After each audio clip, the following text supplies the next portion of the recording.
shit. Girls, off your fucking feet. Give it up for your host,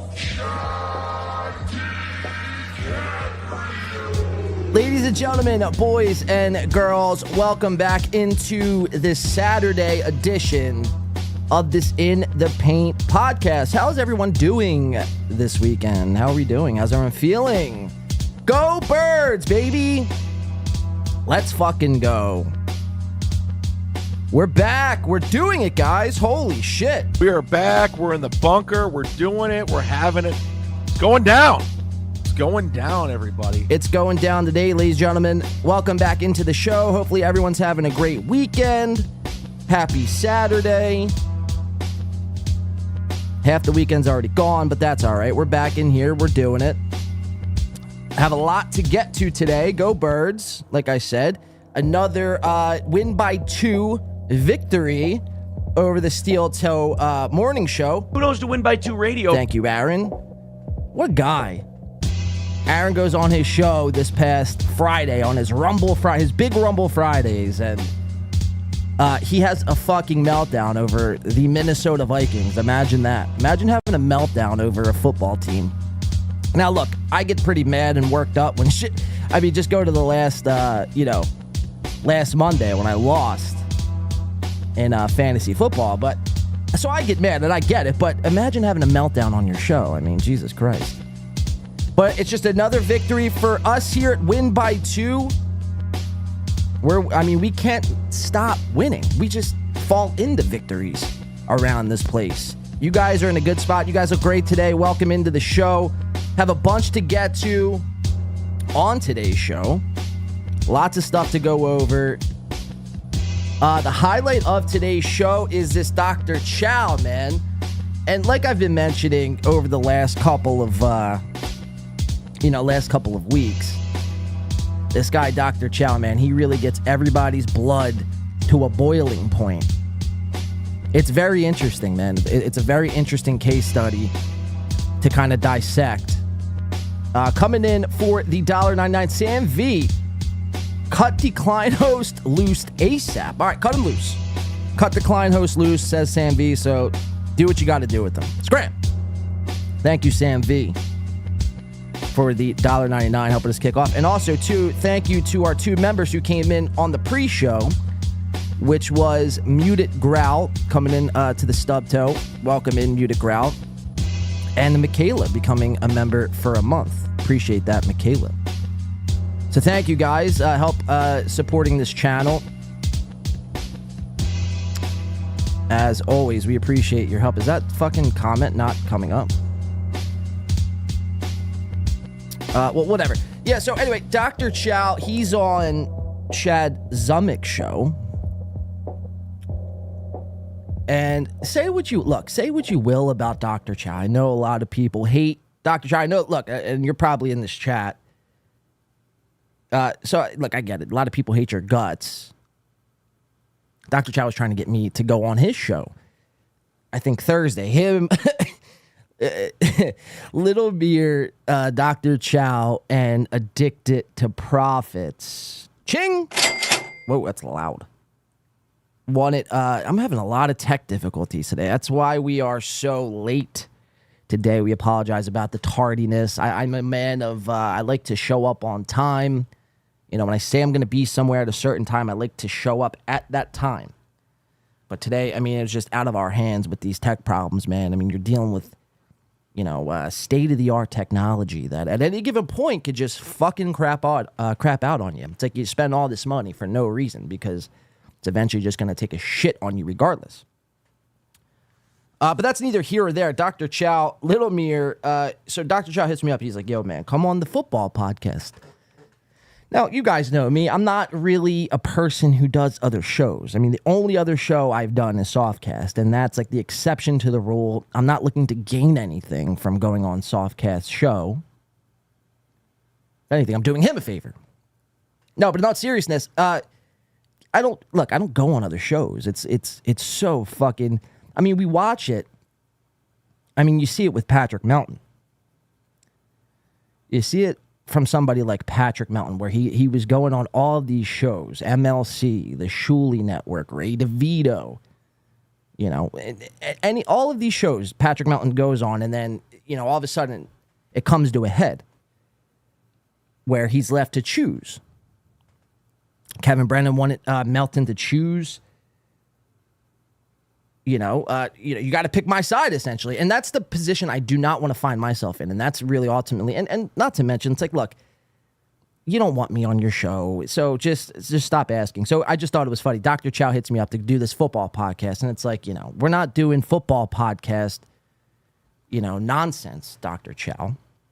But with all of that being said, and all the hate that Dr. Chao stems from, I know Honk the Clown's in here, and he has a target on Dr. Chao, which I'm not gonna lie, I'd be lying to you if I said I wasn't interested to see how that all unfolded.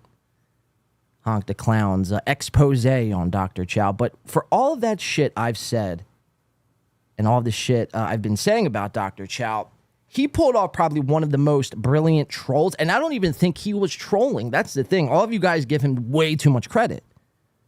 You guys give him way too much credit as if he's this like master fucking troll.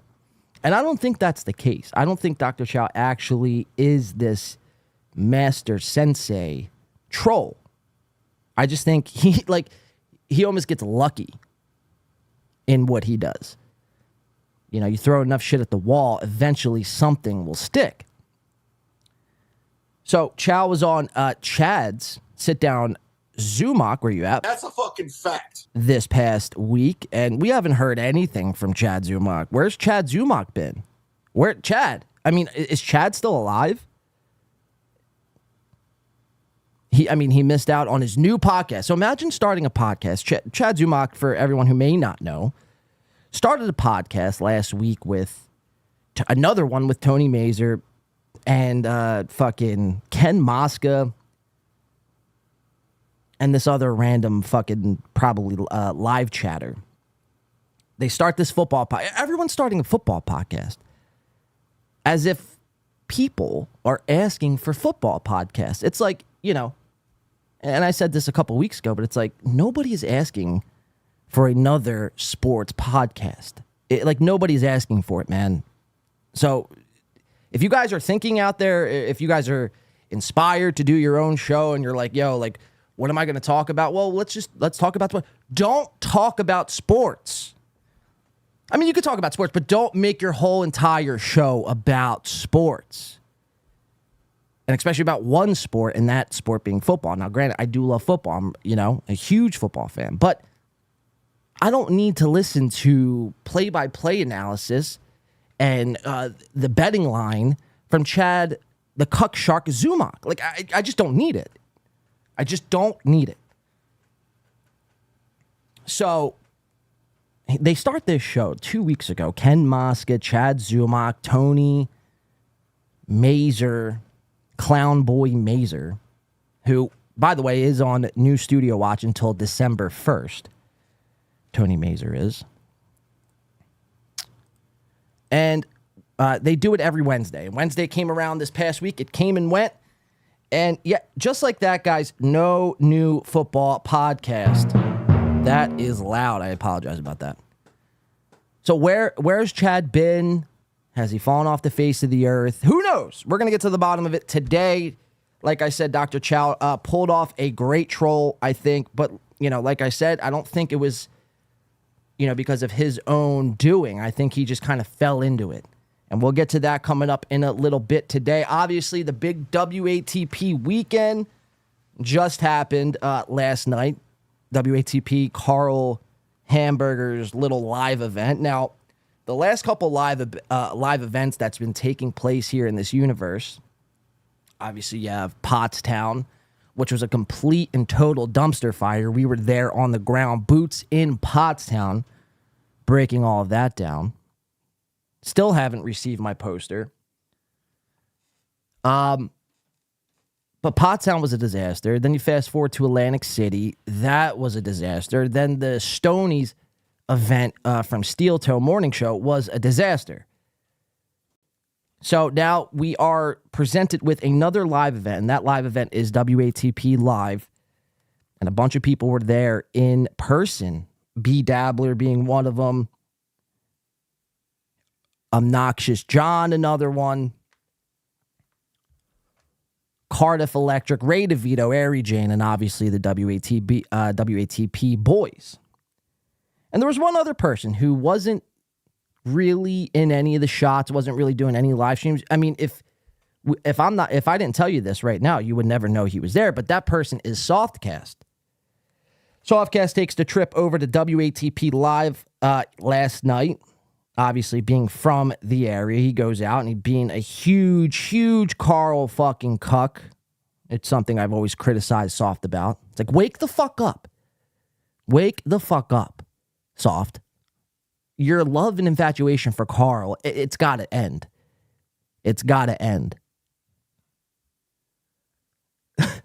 But so Soft makes a trip over there. He was pretty wasted out of his mind. We're actually going to be bringing Softcast on the show here in just a little bit to kind of break down what he saw, a little firsthand, experience about what Softcast saw. Maybe he'll break something down and give us some inside information that B Dabbler didn't bring to one of his live streams. We have a couple B Dabbler live streams to get to. Ray, DeVito, and Ari Jane, they got to finally meet up in real life. Did Ray get lucky? I don't know.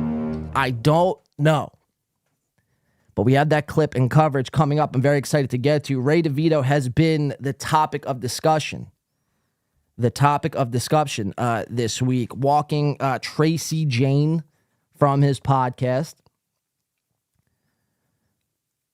They had this like weird argument. This Tracy Jane chick goes on Ray DeVito just as a favor, just so because Ray needs somebody to talk to. Ray couldn't do an hour by himself, God forbid. So he needs somebody to kind of talk to for an hour to kind of fill up time. So he brings on this Tracy Jane chick, and she's a frequent flyer. She goes on the Rock Bottom podcast at least once a week to kind of, accommodate Ray in that area, just to kind of be a listening ear. And, she'll have her wine and they'll go about their separate ways. But this past week, Tracy Jane goes on that show, and she cannot, her eyes were glued to that live stream, or to that live chat, rather. She could not stop reading what the chatters were saying about her, and she got so fucking upset and ultimately winded up leaving the show. We have that clip coming up here in just a little bit. Ryan Katsu Riviera, Gavin McInnes's little, I guess, errand boy or producer, whatever you want to call Ryan. Jackie Chan's nephew. I don't know. Call him what you will. Him and the Stevie Lou fight. Now, I'm surprised I missed this the last show, but this kind of went under the radar. We were covering that Ryan and Stevie had this big boxing match coming up on September 1st, and this was over the summer. Well, September 1st came and went. There was no mention of this boxing match from Ryan and Stevie Lou. It kind of just got forgotten about. And the flame was rekindled this past week when Ryan hopped on MLC podcast to kind of confront Stevie Lou, saying, listen, man, I'm going to kick your fucking ass. Stevie Lou said about the same thing. My money's still on Ryan. We have some clips of that coming up in the fight update. Is that fight still happening? Well, we'll find out today. Well, as much as we can, anyway. A lot more to get to. Some smaller clips to get to. Some steel toe to get to. Like I mentioned, he had a complete and utter meltdown on his show this past week about his Minnesota Vikings because my Philadelphia Eagles beat them. So again, another win for Win by 2 over the Steel Toe program. And then Steel Toe had their old co-host on, Matt from Savage Tits podcast, I believe is the name. And this guy, Matt, he's dumber than a bag of bricks, man. He's probably one of the dumbest guys. He hates social media. He hates podcasting. He hates being in front of a camera. But yet there he finds himself live in front of a camera, accepting $50 from Aaron M. Holt. And Aaron M. Holt, man, it's like, the co-hosts are wearing thin. You're going to lose all of the people that you could bring onto that show. It's an embarrassment, man. It's a true and utter embarrassment. You roll these guys out as if, as if they're okay for being made fun of. Like, now this guy, Matt, has to endure all the pain and suffering that Aaron has to go. Like, he doesn't want that. This guy, Matt, left the internet for a reason. He couldn't handle it. He was too much of a bitch. So he comes back, and now he's going to be ridiculed and made fun of and laughed at and zoomed in on multiple times on today's show. We have that coming up here in just a little bit. I'm trying to see what else we have on the show today. Oh, yeah. Fucking Joey. How could I forget about Joey C? Joey fucking C. Another guy we have to watch out for, man. Where do I even begin with Joey C? This guy is a fucking menace to society.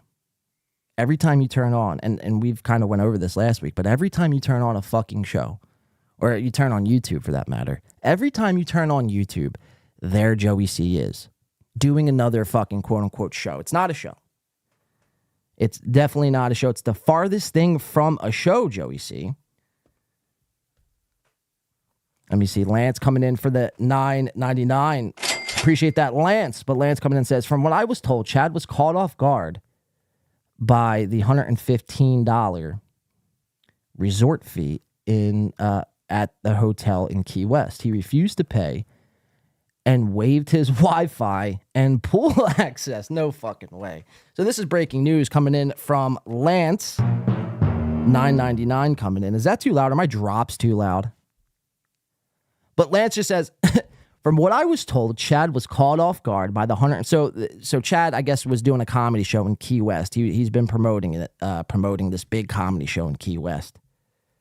It's like nobody's going out to these Chad Zumock comedy shows. Like, Chad thinks he's hot shit right now because he did Alex Stein and he did like 2 shows with Nick Swartzen. Chad thinks he's like an A-list celebrity. Rest assured, in Chad's mind, he thinks like, yo, man, this little heat that I got from Alex Stein and Nick Swartzen, like I might be as big as Bert Kreischer one day.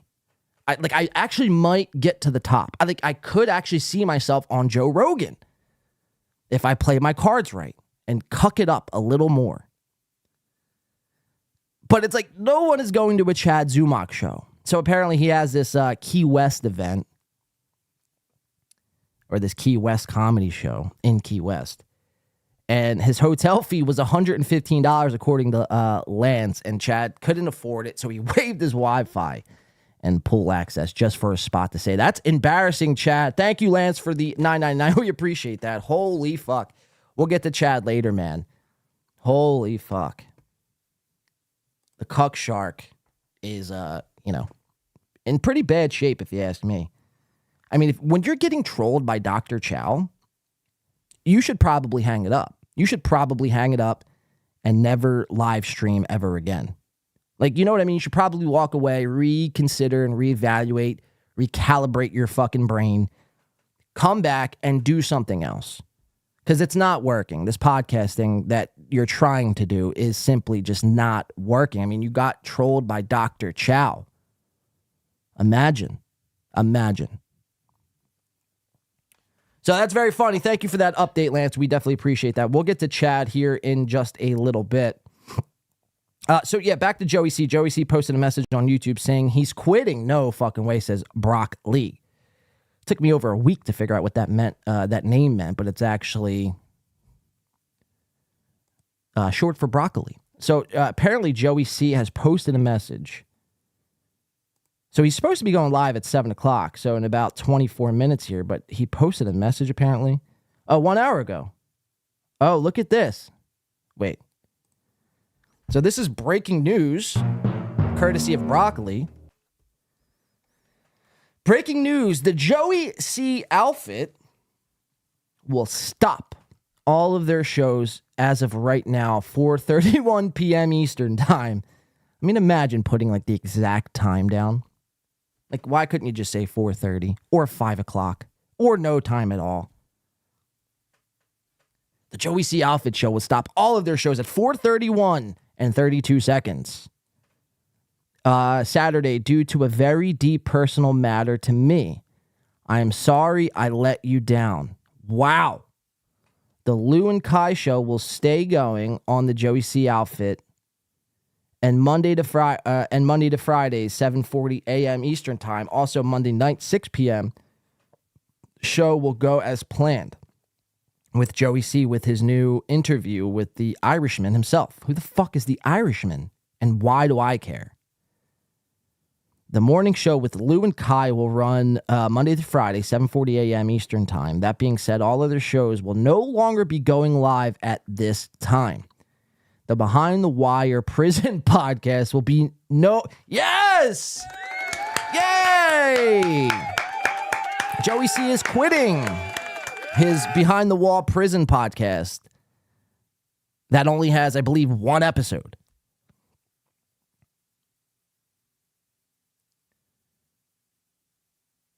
I wonder if Joey C is still going to do Joey in the Hood. Like, can you still muster up the strength to go fucking walk around and live stream? The morning show with Lou and Kai will run Monday through Friday, 7:40 a.m. Eastern Time. That being said, all other shows will no longer be going live at this time. The Behind the Wire podcast will be no more until I see fit to return. Joey C in the Hood also is canceled to further. Damn.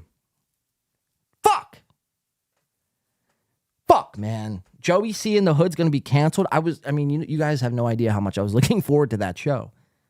Like, that would have been the first time we possibly could have seen somebody actually fucking lose their life live on, well, not the first time, and we've seen it probably, you go to you could find some of those videos if you looked hard enough, but somebody who is in this world as it pertains to actually getting stabbed or spit on or whatever.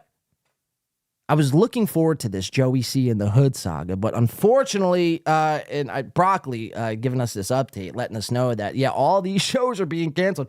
So Joey C, I guess he took the hint, doing way too much. Are you experiencing burnout? I happen to think it has something to do with this DG character. Now, DG is somebody we took a look at a couple of months back, and we speculated, he's like, this guy's just not a good guy. He's, he gives me like salesman vibes. Like, he's always trying to sell you on something. He's always trying to sell you on something. And it's those kind of people you have to watch out for. And this DG character, yesterday, this DG character, every time you turned on one of these shows, MLC, the Shuley Network, Stuttering John, there DG was again. And it was just very odd. It was very odd that he was first Team Stuttering John and then not Team Stuttering John, Team Shuley, then not Team Shuley, Team... So, I wonder, it probably has something to do with that, I'm going to guess. But, this DG character is wild. We have some coverage of that coming up. So, let me get back to this. Joey C in the Hood is also canceled to further notice. Joey C in the Hood is also canceled to further notice. Okay, I guess we're just supposed to ignore that typo, but I'll let it go. And the variety show is also out for now. Mr. Big Shot will remain. Joey C has canceled himself. That's funny. Joey C has canceled himself. Wow. You should put that on a fucking t-shirt, Patrick Melton. To do a very serious personal matter, Joey C. What do you think the personal matter is? You think he's actually going to be learning sign language to communicate with his daughter? His deaf daughter, not his dead daughter. What do you think this personal matter could be? Because this guy was like literally, I had this whole rant about Joey C today. How he streams all the fucking time. Every time you turn on another show, there's Joey C's. His equipment sucks. The basics, right? The basics. So for him to just fucking completely walk away, quit and cancel himself, is truly fucking remarkable shit. You think he's going back to jail? Joey C is going... Bo Archer says, Joey C is going to a coding academy. Congrats, Catalano. Joey C is returning soon, says Citizen M. Legal issues, I'm guessing, says Jeff Closer. Could it involve Melton? Brian says. I don't know. I'll bet poverty-stricken Dr. Chao is going through his his couch cushions to get some food money. Wow. And so according to Citizen M, Joey C, 2-week return just tweeted. Yeah, but why, like, so you're just taking a 2-week break? Like, why put that big fucking YouTube post? You know what I mean? I mean, this is an in-depth YouTube post here with, coupled with a ton of misspellings. Joey C's canceling himself. He's walking away, a personal matter, but I'll be back in 2 weeks. It's like, what, dude? This guy's off his fucking rocker is my point. And all the people who actually like him, look, I mean, watch his show, whatever, do what you got to do, but it sucked. It sucked. Like, I remember Dr. Chao, I couldn't even take him seriously. He goes, dude, he does, like, he'll message me, like, yo, dude, Joey C is the fucking truth, bro. Like, he's dank. I'm like, but he's not, though. He's not. Like, he is, but for the absolute wrong reasons. So, it's funny. That's like typical Joey C shit right there.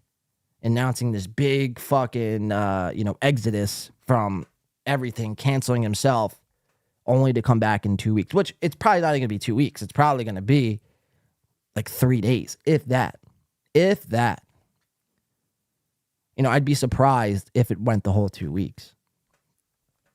So that's some funny shit. We have Joey C coverage to get into, despite all of that horrible, terrible news that he's going to be leaving the internet for 2 weeks. So we have some coverage of Joey C and his wife, Christina. She takes it up the butt. And that's not me, like, kind of taking a jab at her. Like, that's actually from her own words. We have that coverage coming up. We have a lot of good shit to get into today. There's the Klein host. Joey C is dank, bro. He's a mega G. Wow. Yeah, we have a lot. It could be anything over 3 days, he said. All right, so now I got to look at this tweet. What is his Twitter? Is it just Joey Catalano? Let's look at Joey C's Twitter real quick, and then we'll get into the show. Welcome into the show, guys. Thank you so much for spending your Saturday afternoon with Win by 2. We have a great one lined up today. I do have a hard out, though, at 10, so I'm going to try to get through everything. It's probably not going to happen, but we're going to attempt it. All right, so let's see. The Joey C show. Here it is. Joey C show. No, that's definitely not it. Somebody post his Twitter in the chat. Somebody please post his Twitter in the chat. I'm going to check this out real quick before we move on with the show. Sorry, guys. This is breaking news at the top of the show. Joey Catalano. Is that his name? Catalano.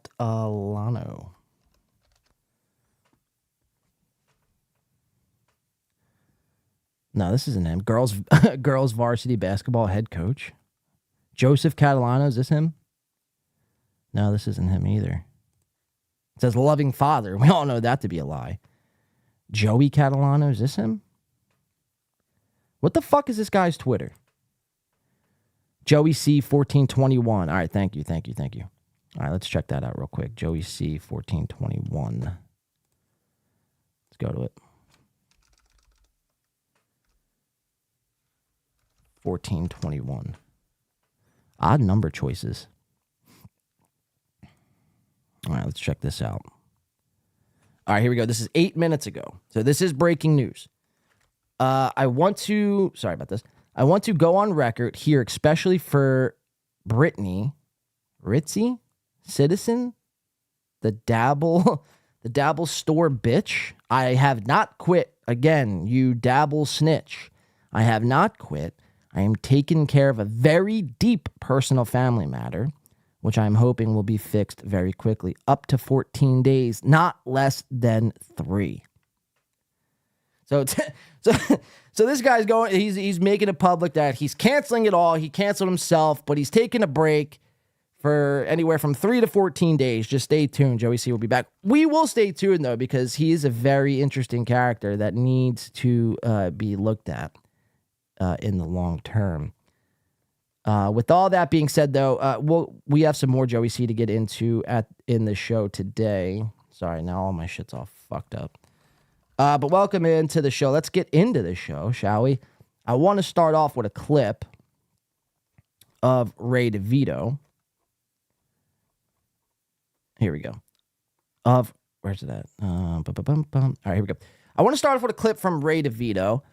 Ray DeVito had Stevie Lou and Carlos Danger on. I believe this was Wednesday night. And this is going to take us right into our next clip. It's going to be kind of comparing and contrasting both of these clips.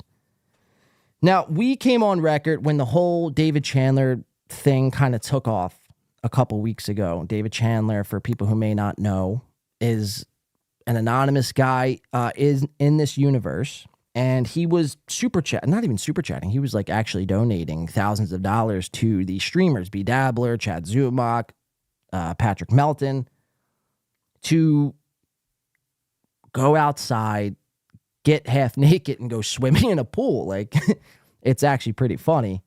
But we made a rule here, a ban Chan rule, ban David Chandler on site rule. And for whatever that's worth, we have that rule set up. And since then, we haven't really seen David Chandler, but we've kind of seen the fallout from David Chandler not being around, because since he's made these incredible donations, W-Man coming in for $5 says, yo, John, get after it. Oh, we're getting after it, W-Man. Rest assured we're getting after it today. We appreciate the 5 for sure. But yeah, so I'll leave that up on the screen. Thank you, W-Man. As always, single-handedly putting this fucking chat on his back. Since we made that David Chandler rule, it's been weird because we haven't seen him around. And we've heard Ray DeVito, Patrick Melton, like everybody kind of going through the pain of Chandler not being around. When am I going to get that next, $500 donation? When am I going to get that next 100 gifted subs? Everybody is catcalling David Chandler, Ray DeVito being one of those guys. Let's check it out. This is a clip that was tagged in, so I haven't even played this, but it says, this is from Jay on Twitter. It says, don't upset David Chandler, says a desperate Ray DeVito, giving an impassioned but unprovoked defense of Hackverse shadow producer. So let's check this clip out together. What do you say? This is Ray DeVito, Carlos Danger, and Stevie Lou. Alarms, right? So I asked today on MLC what the deal was. I asked Stevie Lou. Stevie Lou got pissed at me. I got pissed at you. But I asked, and you got pissed at me. One thing I will ask you, Ray, because I've listened for like 45 minutes now. David Chandler. This is David Chandler's world, and we all love him, and he gets higher ground over all of us. It's like, okay, Ray, it's like, settle down, Like, you guys put this David Chandler guy on such a pedestal just because he gives you money. It's like, that's some cuck-ass shit. This is not David Chandler's world and we just live in it. It's the farthest thing from it. Like, you sound like a complete and utter fucking just buffoon. I understand that's your position, and I in no way... David Chandler's name ever. Unless it's in a lovingly, he's the man. So, okay, let's just get this straight. There was no negative connotation thrown at David Chandler in this. I just wanted to know what the rules were. I want to be very clear. Go ahead, Stevie Lou. In 2020 on Venmo, I sent alarms. And rest assured, like, all three of these guys, like, I don't know about Carlos. Maybe not Carlos, but definitely Stevie and definitely Ray worship this man. Like, David Chandler is their god. Rest assured. So, all right, that was a small clip. I hadn't seen that yet, but I think that pertains to our next clip, which we're going to get into here in just a second. And it's Patrick Melton doing much of the same thing, catcalling David Chandler, crying out for the one they call Chandler. It's all gross, man. It's like, you guys are grown men. Grow the fuck up. Grow the fuck up.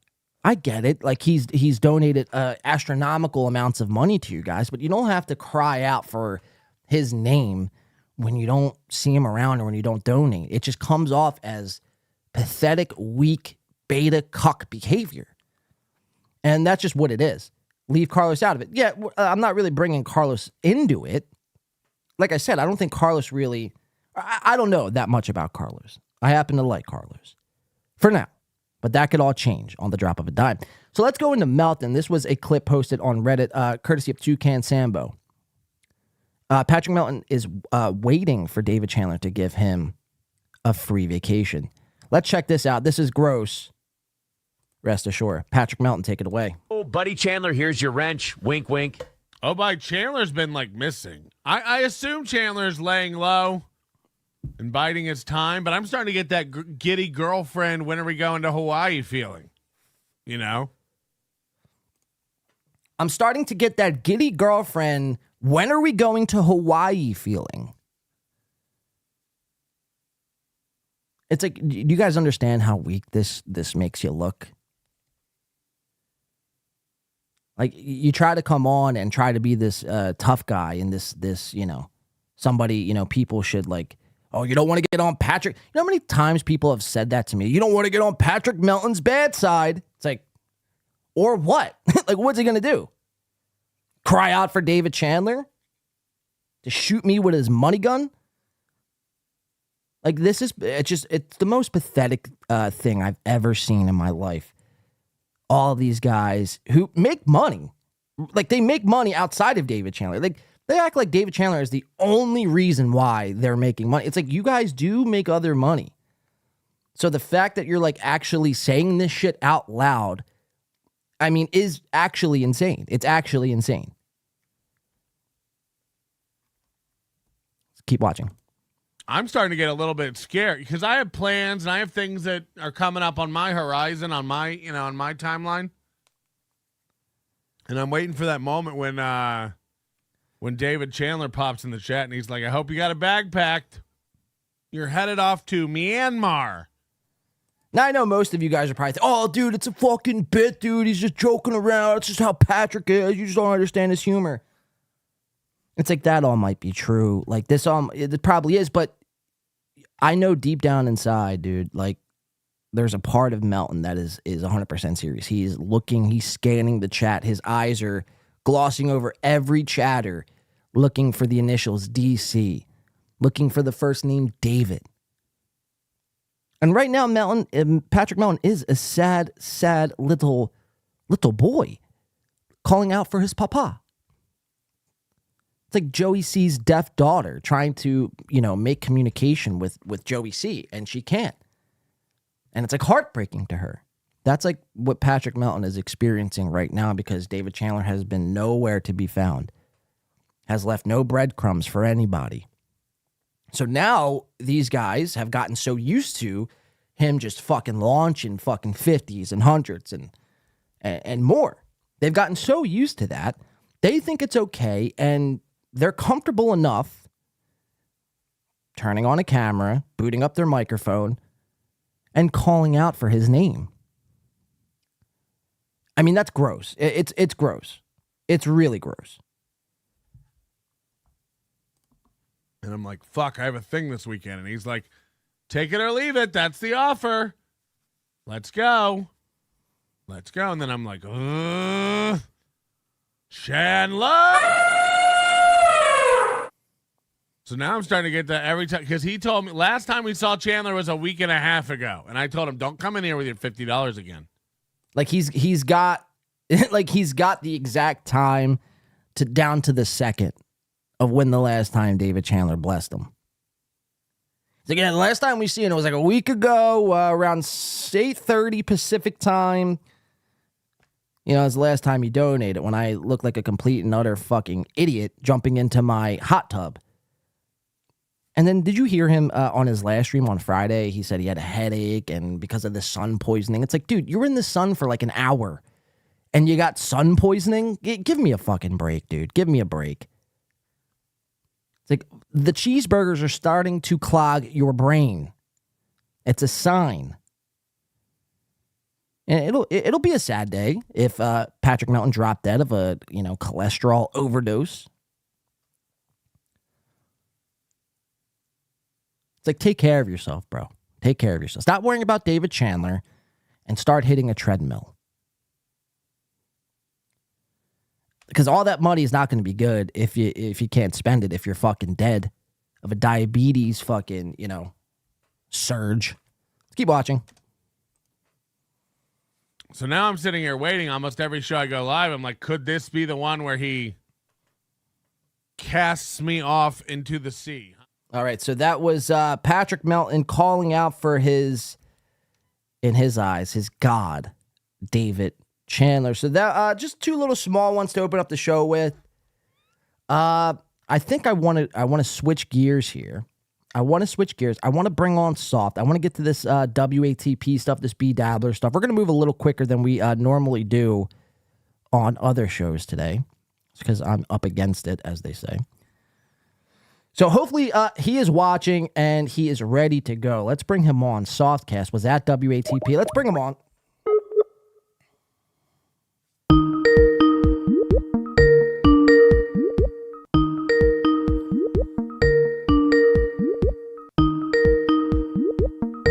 Now he's not going to answer. There he is. Look at him go. Gotten the feedback as usual. Yeah, I could hear myself. I could hear myself. So let's fix that issue really quick. Give me a thumbs up when the issue's fixed. All right, he's scrambling right now, ladies and gentlemen. I'm just seeing him. He's looking all paranoid and skitsed out. He doesn't know what's happening. You guys got to see this. This is funny. So just give me a thumbs up when you are good to go for the time being here. We'll put the camera on you. Oh, he turned his camera off. Wow. What a motherfucker. All right, I think. Turned his Nope. Still hear you. I still hear myself. All right, let's fix that issue. What do you say? I think I want to call you back because you're not. It doesn't look like you're getting it. Here, we'll go to live in the Softcast. Dude, I'm fine, man. I was watching your show and I had to set it all up. Should I not be watching? Well, no, but or no. I mean, yeah, you can watch. It's all fine and good, but all right. Well, so I just had to turn off your feed that I was listening to it. No, it's just funny. It's just funny when I call in. It's like 10 times out of 10, it's always me feeding back. I just think it's funny. Because when I call in, it's like you start scrambling. I see sweat beads dropping off your face. Like, fuck, dude, where's that feed at? And you're trying to locate it and shit. But welcome into the show, ladies and gentlemen. Celebrating his, I believe, 53rd birthday this past week, and he had a doozy. A lot of people let him have it. Let him have it. Ladies and gentlemen, Soft Weekly back on the show. What is going on, Soft? I did have a big birthday week. It was very exciting. It started last week on last Saturday. I went to a party in my old neighborhood. I sent you pictures from that, and then I went to a Tigers game. And then on my actual birthday, I was on this fine program. And then the next night, I went out with some friends. And then Thursday night, I went to see Fear, which I don't know how many of your listeners are fans of old school punk rock, but Fear is a very big band. It was a sold out show. It was at the same venue that I then went last night to see WATP. And now I'm trying to recover today from a fabulous birthday week. It sounds like you had. It sounds like you were living it up this past week, dude. Dude, I was. It was too much, almost, dude. And then, not to mention, you pulled off another. I mean, as far as tech problems go, a sound show in that department. But a lot of people were letting you have it, dude. I mean, every time I was, going in any chat rooms or anything like that, just to see what would, keeping up with things. I saw, people just expressing just complete fucking, displeasure with Softcast and how drunk he was getting, and right on cue, he cracks another Snapple right here live. That's amazing. Well, this is your show. This is what I was supposed to do, is be the second mic, not the first. Yeah, so we're going to get to that, dude. How was WATP? Give us a little rundown of WATP, like what was going on. Did you meet anybody? Just give us a little rundown. Set this up a little bit. Well, the truth is I was hammered, dude. And I've been having some trolls and people making me a little nervous, so I laid really low. I saw a bunch of people. I didn't talk to anyone but Drew and Mike people, really, because they don't have shows that are going to show drunk videos of me the next day. You know what I mean? I don't necessarily know. I don't think OJ or the Dabbler or any of those guys would have done that, but people that saw me with them sure as fuck would have, and I was pretty hammered. It was a long week for me, and like I went right from my work to that show. Okay. You know, I brought a change of clothes and went right there, and I had dinner with a buddy and got pretty buzzed. So you got buzzed. You were having a good time. Did you come across anybody that was there? B. Dabbler, any of these guys? Ray DeVito, Ari James. Did you see any of them, or did you kind of keep your head down and keep it moving? I pretty much kept my head down low, but I saw all the people you mentioned. Yeah, they were all there. It was a fantastic event, dude. I went last year, and this one was even better. Okay. It was very good. Let me ask you though, why was it so good? Like what happened there? What made it good? What were they talking about? What were they covering? Like what is, for people who may not know, because I have no idea what WATP Live pertains to. Was it just a bunch of people meeting up live at a bar talking shit about Stuttering John? I mean, that's how I imagine it. Well, kind of in a way, yeah. It was that. It's like 300 people that all find the same shit funny, and they like the people on stage. So it doesn't matter if it's the best performance ever. You know what I'm saying? Right. It doesn't matter because they like the performers. So who all went up on stage?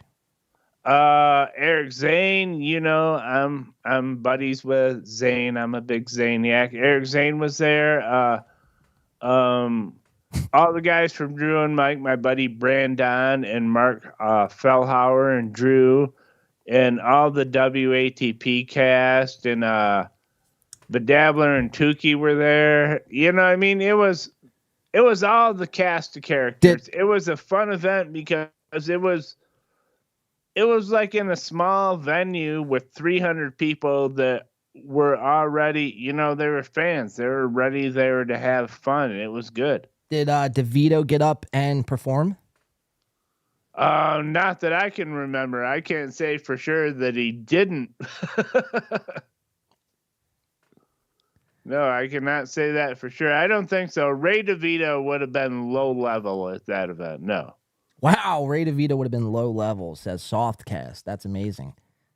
Yeah, man. So it looked like it was, well, I guess, you know, it was pulled off. Carl pulled it off, you know, successful. I heard they were giving out or not giving out posters, but they had posters for sale.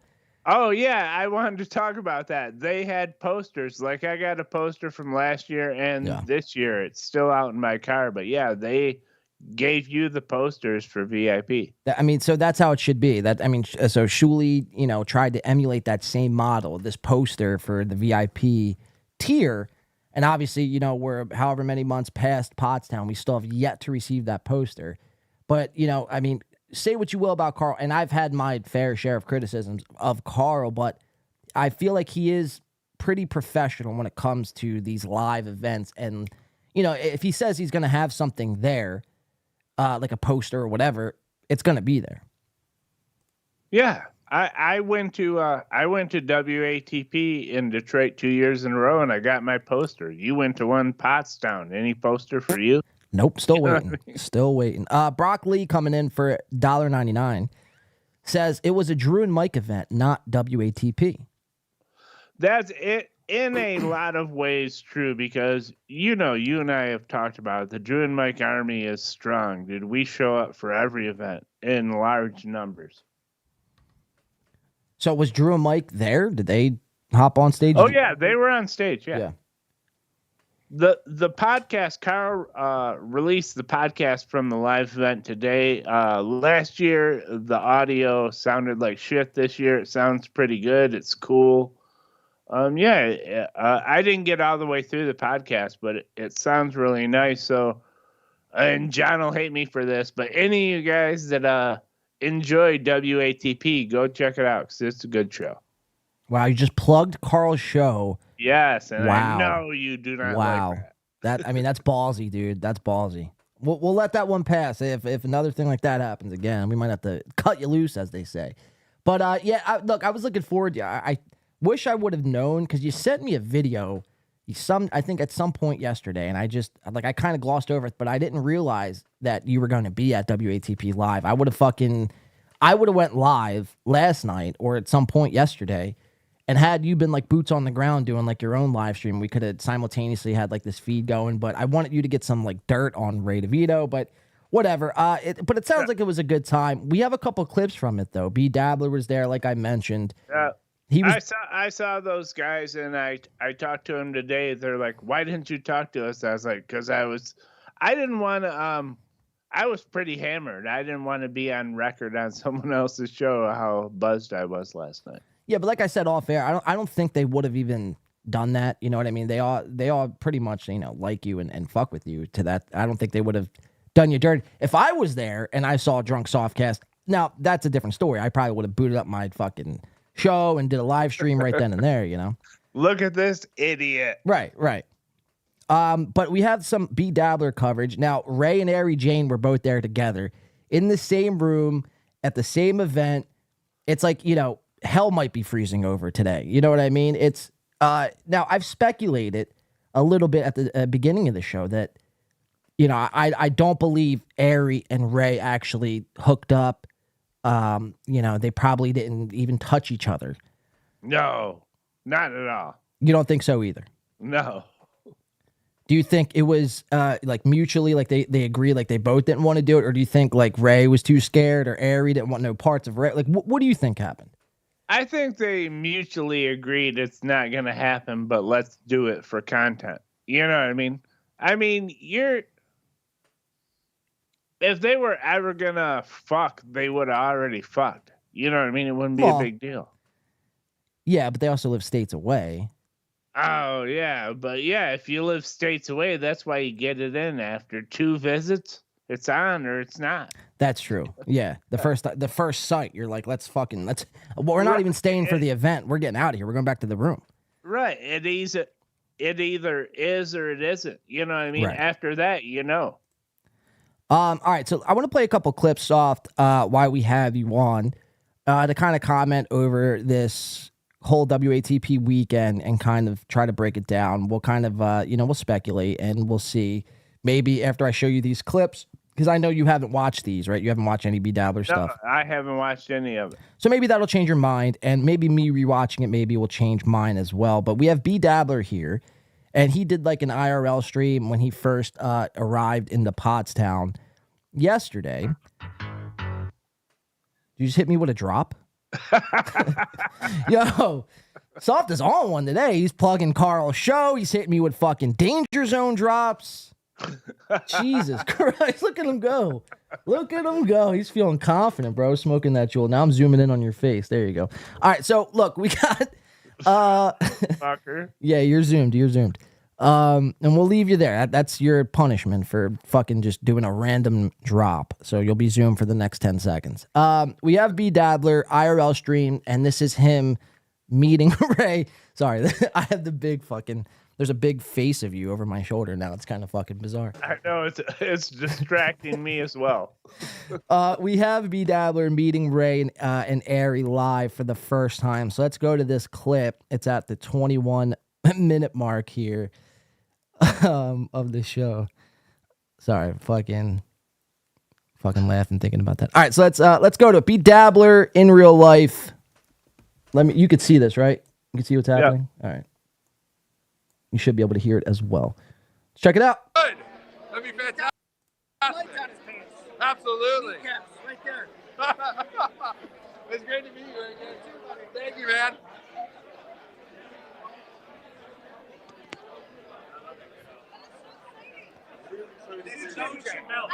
I do. So it's very hard to Harry. see. I'm El Harible. Nice to meet you. You might know two people. It is very, very hard to see, but there he is in the flesh, fucking Ray DeVito, Diamond Hands DeVito. I felt like I just gave DiCaprio a lap dance. Coming face to face with B Dabbler. He's with Ari J, and let's check it out. It's a very short clip, but this is just a setup. Ari Jane is here, everybody. So Ari and Ray together. Now she's got a cigarette in her hand. I didn't notice this the first time. What appears to be a Marlboro Ultra Light. And now, if anyone knows anything about cigarette smoking, anything ultra light is like you might as well just inhale the air. There's nothing. Right. You just want to look cool. Right. It's for aesthetic purposes only. That's what they should put on the pack. Marlboro Lights for look only. But she's with Ray shoulder to shoulder. And even though it is dark, It's very dark here in this video. The chemistry, it just looks, they don't look like they're really hitting it off here, as if, two people were looking forward to seeing each other. You know what I mean? Can you tell from this little shot here, is it too dark? And I think we have Softcast chair. It's too dark. It's too dark. But I think what's going on here is Ari just wanted to go with Ray to this event because it was going to be a big event, and he's her way in the door. You know what I mean? She didn't want to talk to him once she got there. She wanted to talk to OJ and Bedabbler and Carl and everyone else. Once she got in the door, fuck Ray. That would be typical that would be such a Ray DeVito move if Ray went with Ari to go to WATP live, but when she got there, she wound up sleeping around with fucking Cardiff Electric, who's a fucking potato. You know what I mean? Yeah. Like once she got there, she didn't think about Ray at all. She probably had a big gangbang with a potato, an orange, and a masked fucking vigilante here, and left Ray to the wayside. Fuck, Mr. A from BYB might have been in there. Could have been crazy. She's just like, oh, you're in a mask? Okay. Fuck it. Let's keep watching. With Ray! Accidentally. She almost left when she saw I was here. She said, oh, you're going to be here? I got to get out of here. You guys fucking! I just wanted to make Ray uncomfortable. It was fantastic. It worked. I got her flowers. So Ray did the gentleman thing and showed up and actually brought Ari Jane flowers, which is a nice little sentiment. But, if I were a betting man, I'd bet these flowers are probably dead, or like they were like dandelions picked from the, the streets of fucking Michigan. But Ray is Isn't that performative and sad? Just like, why at this event, you know what I mean? I brought her flowers, to the WATP live event. Dude, it's ridiculous. Yeah. I can't imagine it right now. It's so dumb. That is a good point. It's not like you're meeting, somebody for dinner, or, you're taking them out on a night on the town and like going like, you know what I mean? Like to the movies or like whatever. You're going to a WATP little fucking, little event here, and you're bringing her fucking flowers. I mean, the thought is there, but I just think you could have done it in a way. You could have done something different. You know what I mean? Yeah, he could have taken her out to dinner before the event and given her the flowers there. Right. Yeah, that's what I'm saying. Yeah. So he's very proud of himself, that he remembered the gentleman thing to do in this situation was to bring her flowers. Let's keep watching. There's only like a couple more seconds here, and we're going to watch this other clip from Bedabbler. No, so on the thing I said. So where were you around this time? I think this was like around maybe 6, 7 o'clock, 8 o'clock. I was at the back of the room, and if you know the venue, there's like a rail that's out in the showroom, but on the same level as the bar. I was right there at that point. Beck says it's cute though. Let's see. Tommy McNulty says I can see her going to Cardiff or Corndiff. Wouldn't be the first time women have gone to vegetables when the men neglected them. Logging Road King. Sorry, I think they're cross chatting there. James Banks says Ray is doing a work. He secretly has a girlfriend, but he thinks being this hopeless guy is good for business. He let it slip one night when drunk. Wow. I didn't know that. That Ray had this, I can't pin Ray as a guy who could hide something well, like, or could keep a secret. You know what I mean? But according to James Banks, Ray has this secret girlfriend and is trying to get the sympathy play from the viewers. I have to say, if Ray is playing me, another fucking drop. Wow. I don't even think I have one. That would be terrible, dude. I would think everything I thought about the internet was wrong if Ray DeVito could play me. Yeah, if we got worked by Ray, man, it would be bad. It would almost be as bad as Chad Zumach getting trolled by Dr. Chao, which we're gonna watch here in just a second. But yeah, I mean, that's the extent of it. So he brings her flowers. He's very happy to have brought her the flowers. He's letting everyone know that anytime someone comes up to him, hey, aren't you Ray DeVito, the guy from Rock Bottom Podcast who has gout? He goes, yeah, and this is Harry Jane. I brought her flowers. Like, he's letting everybody know that he brought her flowers. You know, he's like overly, what's the word I'm looking for? Yeah, overly it's excited. super gay, dude. It is terrible. super gay. It is super gay. That's fantastic. It worked. I got her flowers. No! No, so on the thing it said, Happy Saturday. Not realizing it was Friday. Oh. The first thing Did he really get you flowers? Oh, that is so sweet. I had dirty gym clothes in one hand that I just got done sweating in, and flowers in the other. Oh, So he has dirty gym clothes in one hand and flowers in another. So he's got his like boxers that he just sweat in, probably with a fucking streak mark or two in them. And then in his other hand, he has flowers. I mean, that's kind of gross. So now Ari Jane's flowers that she took home with her has Ray DeVito's sweat. Interesting. that's fantastic. That's how you do Look at you little romantic. Ray DeVito's buying flowers. All right, so that's kind of the extent of that. So Ray, that's the first time I think they've actually met up since they've been talking online. I'm not sure if they've met up any other prior times to this. Let's go over to this disaster podcast from today, B Dabbler. I think it was B Dabbler, Obnoxious John, Ari Jane, Cardiff. They were all in B Dabbler's room in this hotel room, and they try to pull off a live stream. And it's like, dude, it was horrible. You haven't seen any of this, right? No, I have not seen any of it, and I am very interested to check it out because I want to know what they thought. Well, mainly, I'll just kind of sum it up. Mainly, the first 20 minutes was like an introduction and them kind of just trying to get their audio situated, but then it quickly turned into just a super chat reading show. Oh, that's terrible. Simultaneously couple that with bad audio, so now you just have a bunch of fucking filters reading super chats with echoey audio. I mean, it was really bad, dude. Like, I was cringing, I was cringing for them. You ever get to that point where you're watching something on a screen and you start cringing or you start getting embarrassed for the person that's on the screen? Yes, I do. It doesn't happen all the time, but it's especially for people I like. You know what I mean? Like, I haven't saw this yet, but people in that instance, when I was like, oh, you won't be happy with this tomorrow. Yeah, it's a good point. Because people I hate, and I watch them doing shit that, you know, I would normally cringe at. If they, like, for instance, Aaron Emholt, when he starts doing shit like that, I love it. I start cheering, I start clapping, like yelling out my window. Like, it's bizarre. That's a different story for another day. All right, so let's check this out.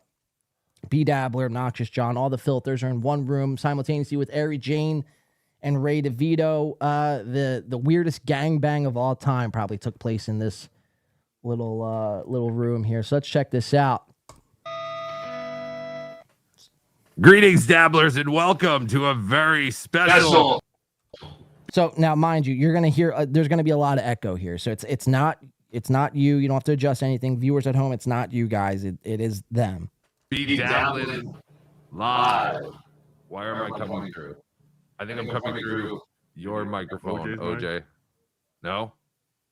Oh, Well, this is the other thing I was doing last night as I was producing this show, as you can see. What show? The Bedabbler. That's why that's why it sounds like shit. there and the tech problems. Yeah, that's why it sounds like shit. Now it makes sense. You were behind the scenes. Is it you? Uh-oh. It is you. Uh-oh. Uh-oh. Buckle up, folks. Yeah.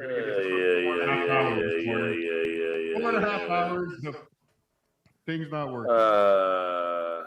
Wait, this is I not. feel like a lot of people got inspired from Win by Two Goes Golf course style, and we pulled off a just a spot on stream. I mean, it sounded perfect, looked even better, and now people are trying to replicate that, in hotel rooms and crack dens in the middle of Kensington, Philadelphia, and they're just failing every turn of the way, man. That was your show, and I'm not sucking up to you, but your show was the best, like on the scene show that I've seen anyone pull off, dude. It was good. Yeah, it was. I mean, outside, Or said they're yelling at golfers as they. It was way better than anyone trying to pull off these remote location stuff. And aren't these three supposed to be like in tech? Like, aren't they supposed to be like in this audio tech world? Like, yes, they are. And somehow they couldn't figure it out. Another win for Win by 2. Gonna work. Let's keep watching. Hey, good. Before you go further, I'm gonna start tracking our wins and losses, or our rights and wrongs with Aaron, because Aaron's always he's always like, I told you guys, all the time. So I'm gonna start tracking our wins. Yeah, and keep losses, a list. and Keep a I list. told you. Keep a list. We're gonna need it, man. We're gonna need it. I mean, the way we're racking up wins around here, dude, it's getting insane. Start making that list. Let's keep watching. I'm not hearing myself now. Oh, because it is. I don't know. Maybe we just need a chair. Do we have a chair? Now, I just want to go to this shot real quick right here. Chair. So, this is Cardiff Electric in this like Jason Voorhees style fucking mask right here. He's got a fuck Kevin Brennan shirt on, which is very funny. But so you remember the Chad Zumach doxing Cardiff error that happened a couple months ago, and Chad's like, claimed he had the real fucking guy of who Cardiff is and knew where he worked and was releasing his pictures and him in a Spider-Man outfit. And it was this big fat fucking like what appeared to be fat like Mexican, right? This big fat Mexican. And you take a look at Cardiff here, and now granted, he is a bigger fella, and you might have seen him live in person. He might have been even bigger in person, but here, this shot here doesn't. Dude, he looks smaller there. Cardiff has lost weight because he was a much bigger man. Very small. Yeah, very small. Imagine being called small. So yeah, this is Cardiff. So I think, just another L for Chad when he tried to dox Cardiff. I mean, it was just, he was doxing somebody completely random, We should try to find that guy and bring him on the show, but let's keep watching this. That would be funny. God damn it. Hold on. Mute me. Most of us are really hungover. I went to bed at 4:00 in the morning. Ray's coming in, David Skywalker. Right. Up just for all of you. So yeah, we are having a few little the echo is driving me nuts. I woke up at 9:45.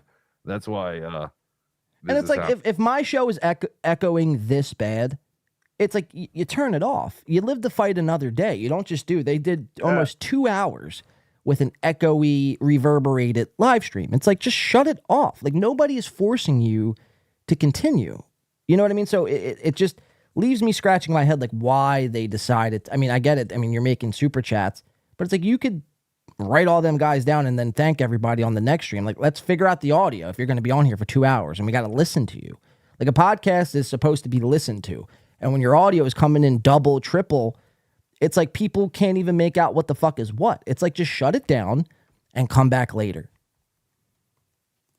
Yeah, you know how I am. I'm like, if my shit's fucked up, I'll be like, I tried, guys. Sorry, I'm out. Boom. And yeah, you just done. You do like a fucking Irish goodbye. You just bounce, dude. You don't even say anything. All of a sudden, you'll be in the zone, and then the next second, it just says stream has ended 5 seconds ago. It's like, where did Soft go? It's like, yeah, he's out of here. All right, let's keep watching this. There's only 3 clips I want to play from this, and we'll keep it rolling here. Happening like this. But we're gonna make it work. Tell me what to do. I don't know if this is gonna work very well. Anyway, we are here. No. That's annoying. Oh God. Yeah. What? Echo cancel. I'm thinking maybe Cardiff. Should we just kick him out? Should we just have him leave? Maybe that Cardiff. Check. Yeah, it's the other mic that's picking me up. I think. No. That's not it. No. It's not the other mic picking you up. You got shit routed wrong. That's not the other mic. And Soft could be the first person to tell you that all the fucking times his shit kind of went haywire. Yeah, but you know what it is. That's not the kind of echo that's from the next mic. It's fucking your routing. Something's wrong. Well, It also could be from their mics just because they were so close together. You know what I mean? Like they're all in the same room right now. Like, Cardiff's sitting right next to him and like Obnoxious John's on the bed, like with his fucking legs crossed, So like they're all so that could be a reason they're using Shure SM7Bs, which are good mics. So, I mean, it could be, or it could be a mixture of both, But again, it leads me to my point. It's like, why continue to do 2+ or almost 2 hours with this type of audio when you knew about with it? This, I couldn't do it. Well, now it's okay, but because I'm not talking as loud. Like you got to whisper. Right, whatever. No, see, now, once I get loud, You can't not be loud. We stink. What did we just pass? Oh, see? It's still doing it. And you're oh wait, no, you're not. You're not muted. Wait. You are muted. Both mics are muted. It's probably my microphone. Mute your mic for a second. Check 1. Check 2. Yes, it's all the mics. We're all too close together. We're figuring this out. So we're gonna have to mute each other. Or I'm gonna have to mute you, and then when you want to talk, you're gonna have to unmute yourself. I'm sorry. Fuck this. Or I'll pass the mic to you. This is horrible. This is Detroit. This is what Detroit is all about. We are here. Whoa, I take exception to that. What? Yeah, I mean, what are you trying to say there, Soft? Yeah, this is what Detroit is all about. No, Detroit isn't about your audio problems, dude. maybe it actually is. Maybe B Dabbler might be onto something. I mean, it's your audio that constantly fucks up. They go to Detroit, their audio's fucking up. Ari Jane, sometimes her audio goes haywire. I mean, maybe it's just the state of Michigan that just has terrible audio frequency problems. Oh, dude. We'll figure this out in the NFC Championship game when my line destroyed. Now I know you're drunk. Now I know you're drunk. Yeah. Holy shit. We'll figure it out then. Settle down over there. All right, let's go to 1720. Ray DeVito and Ari Jane, they just they appear right before our eyes here. They are on B Dabbler show, live in person, IRL, very awkward. The audio's not working. They just look like they woke up. And again, just keep your eyes on the chemistry here. Because again, we're trying to figure out whether or not they even touched each other, let alone fucking kissed or made out or, God forbid, anything else. But just keep your eyes on the chemistry. Note that, and let's see, what they say. A lot of fun. How was your night, buddy? Oh, it's fantastic. And now that Ari Jane is alive and not murdered, everyone is feeling that much better. We had no idea if you took her away to murder her. B Dabbler, don't make statements like that. The day is young. There's still time. Their audio is wild. Yes, there's still time. Yes. Yeah. We're short on mics, and we're all very close, so I have to keep riding the mute. I mean, just look how she's sitting. Like, she's like repulsed. I mean, look at her face here. She looks like she's just seen a fucking ghost. Or like she actually seen way too much the night before. Like she's seen the potato in his fullest form, and she's like trying to get that image out of her brain. I mean, she looks scared here. Let's keep it watching though. Here we go. We don't have enough mics, but we have one too many Rays. OJ has to reboot. OJ's computer is... And Ray, for being a comic, his big comeback is, wow, sheesh. I mean, isn't this guy supposed to be like a comic, like quick-witted, roast you on the spot sort of guy? Like, isn't that what comics are? Yeah, you're supposed to have a one-liner loaded up all the time. James You know what I mean? Right. You know what I mean? If someone says something, you're supposed to be able to fire back. James Back says, Ari looking like the girl from Seinfeld episode where she's only hot in certain lighting. And then P.S. So Ari Jane is watching this show, which is very funny. We've been speculating the last couple of weeks whether or not Ari Jane was tuned in attentively to Win by 2. And lo and behold, Ari Jane's there. Hopefully, Ari Jane, at least she made it out alive. We could say that, right? All right, let's keep it watching, though, here. So we got Ray, Ari, B Dabbler, and all the vegetables live from Detroit. Overheating. Ray, OJ says you're a questionable driver. How do you feel about your driving skills? Yeah, my the mount in my car broke, which he saw. I got to super glue it back on. That is not His mount. So what's a mount? What mount is he talking about? His cell phone mount? Yeah, I'm What is a not mount? going to super glue anything Right. in my car. Ray's solution to everything is either A, monkey glue, super glue, or B, duct tape. It's like that is literally his how he fixes any problem in life. If he's got a broken ligament, he throws duct tape over it. If his That's so fucked up and white trash. I'm just going to super glue it back on. What the fuck are you talking about, you idiot? right. Yeah, that's some real Section 8 type behavior, nothing to do with Keep your watching. driving. No, because I have to look at my phone. I have to look at my phone at the map as I'm driving. So You know the maps can talk to you, Ray. mine doesn't. Yeah, OJ was in the car with me. Mine doesn't talk to me. So yeah, I had to look at it. We're here, right? So again, the audio just sound. I mean, I can't do. You know what I mean? It's like it's getting to a point like 15 minutes in, like I want to slam my head through a fucking wall because of the audio just doubling like that, dude. There's nothing that bothers me more than audio problems on a podcast. Yeah, you can only listen to it so much. And like you and I talked about, I used to do only audio, and I thought my audio was solid. You know what I mean? You can't expect people to listen to like echoes and all that. That's your fault. You fucked up. Let's keep watching. We're live. We're doing it. Yes, that's We are, correct. Ray. We're live and we're doing it. It's like it doesn't look like you guys are doing much of anything. I mean, it's just like, the energy's not there. Everything just looks. I mean, you get that feel or no? And stuff. I know I'm putting you in a weird spot here because it's like you like all these guys, but No, but normally Bedabbler he has his show wound up, and he's like, all right, we're going to talk about this or that. And they're all pretty buzzed, and they're hoping that they can just kind of wing it with their guest, but their guest is Ray DeVito and Ari Jane, and those guys are duds. They can't help you. Wow, you calling Ari Jane a guy? Wow. What do you know that I don't? I get her confused with the Strahan Gap sometimes.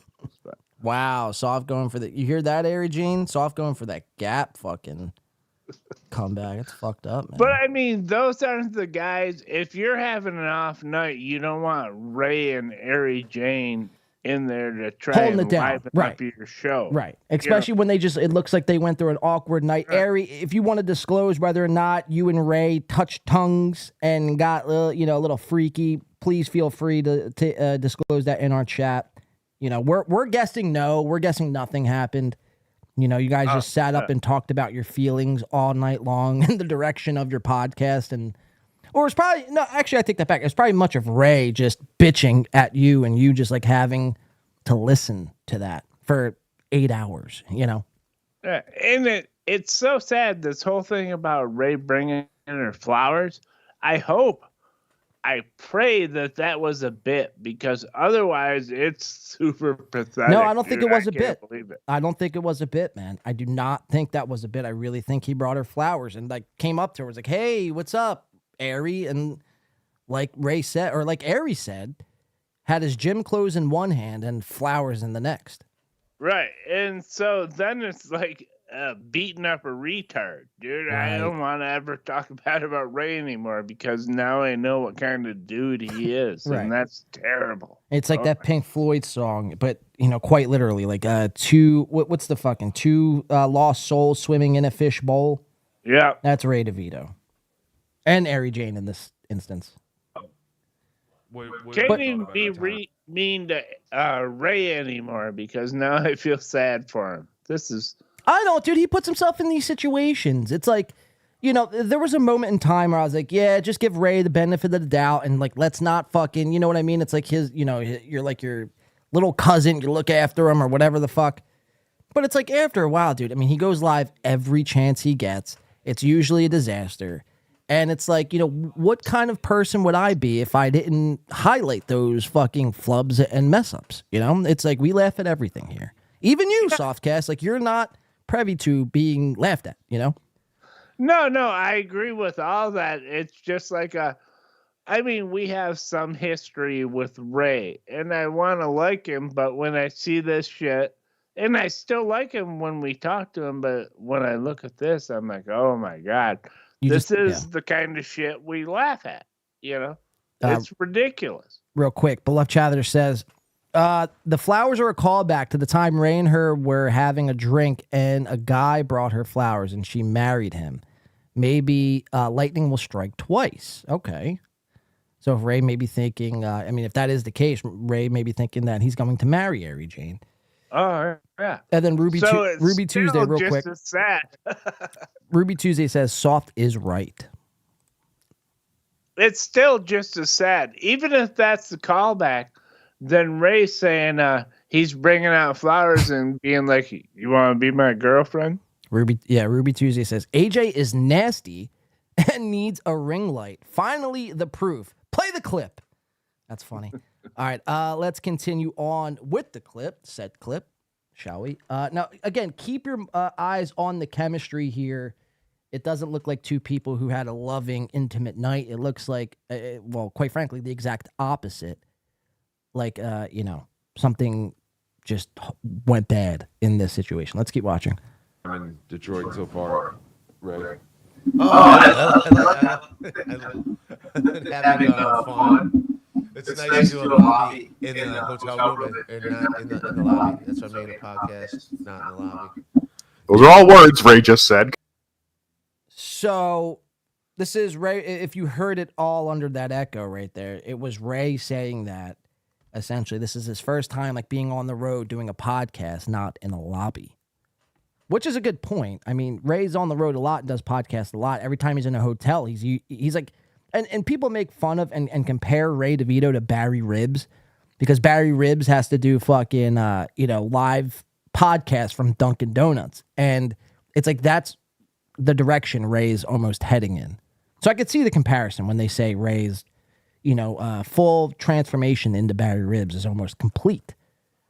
Well, the weird thing is, I think when Ray goes live, what he does is he just flips open his laptop and then starts talking into it. You know what I mean? There's no other production.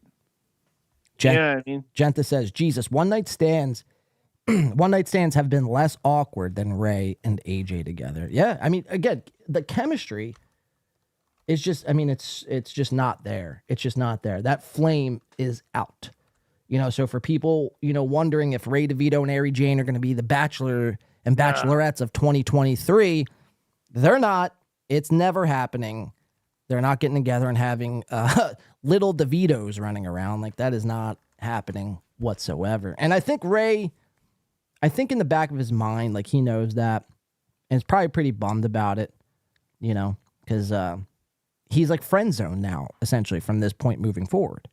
He's very bummed about it, dude. Because he realizes how he looks now. You know what I mean? Very bummed. Let's keep watching. Congratulations, Ray. Yeah. Now try put them in an order that makes sense to somebody. Yeah. I just woke up. I literally just woke up like 10 minutes ago. I just got my first cup of coffee. You heard it here first, folks. 10:47 a.m. Ray just woke up 10 minutes. Look at Ari here, though. I mean, what is she staring at on the wall? Is there like a fly? Is there like a silhouette of Jesus Christ himself? I mean, what is so important on that wall that you're staring at, Ari, here? I mean, looking completely... No, I get it. You might have just woken up. Maybe that's the case. I don't know. But when I wake up, man, I'm excited. It's a new day. I'm alive. I'm well. Another day for me to fucking make fun of Chad Zumach and Steel Toe. It's a good day. I got a smile on my face. I'm ready to go take on the world. I don't look like I just fucking saw the most, egregious shit I saw in my life like the night before. Like, I mean, she's got this look on her face where, like, she saw some shit. Soft chair. Oh, well, I feel like she's looking like she would do better in this, and more people would care about her, and they don't. And Yeah, they do that's not. That's what I see. Is she's like looking for mentions of her, and any mention of her is a negative, and she's bummed out. All right, let's keep watching. There's let's play a little bit more of this, and then we got one more clip. Let's go. On this. Breaking news. I'm not sure why that's breaking news. Ray, how did you feel about your time on a live? Was that the largest audience you've ever performed to? No. So according to Cardiff here, it looks like, and it sounds like Ray DeVito actually did perform Soft. So, I mean, how drunk were you? Very. All right, fair point. Very. Duly That's noted. all I will say. Duly noted. Oh, sorry. People there, but I mean, no. Was it bigger? How many people would you say were there, Soft? More or less than 300? Oh, honestly, more than 300. More than 300, and that's an honest. Yes, I'm. As you know, I'm very familiar with that venue, and I know what it sells out at. Yeah, so 300, dude. And the place was full. If there were any standing room only, they were also sold. The place was packed. All right, we'll take your word for it. Then, you're never mind. I don't know where I'm going with this. All right, so a complete whiff by the potato there, Cardiff Electric. Let's keep watching, though. We are going to go to the last clip, 2419. A chatter asks if Ray got lucky, and this is kind of the answer that we've been searching for. Now, Softcast, after seeing this footage here, after seeing Ari Jane's body mannerisms and her body language here, I mean, just looking like she could be anywhere else right now in the world, but yet somehow she found herself here and just miserable. After seeing all this, do you still think that they didn't hook up, or do you think maybe they did? Oh, that's a good point. Maybe they did. Now she's feeling terrible. Oh, yeah. Well, I wasn't even saying all that, but now that you said that, maybe she was like, "Oh, I had a little too much to drink last night, and Ray sucked me in, and now she's trying to make it clear that it's not gonna happen again, buddy." All right, let's watch. I mean? Let's watch. You know how it works. Let's see if they did or not.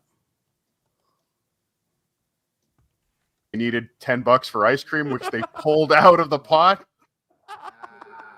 So not only did they pay their bill, they also made us pay for their ice cream. People are the worst. Dela, thank you for the $2. Ari has a post-coitus glow. No, she does not. Stop it. Do you know what they're saying? And you even hear, wow, she says it immediately. She's like, yeah, no, I don't. Listen. Coitus glow. No, she. Hold on. I got to go back and zoom in on her saying this so you can see it. Thank you for the $2. Ari has a post-coitus glow. No, she does not. Stop it. Do you know what they're saying there, Ray? Yeah. Yes. Okay. Fucking. A what? And look how uncomfortable that makes Ray. He's like, ugh. Well, I feel like this is one of those relationships where she maybe humped him and she was like, but you can't tell anyone about it. And then Ray's trying to navigate the water. Possibly. I don't know though. I don't think anything happened. If a what?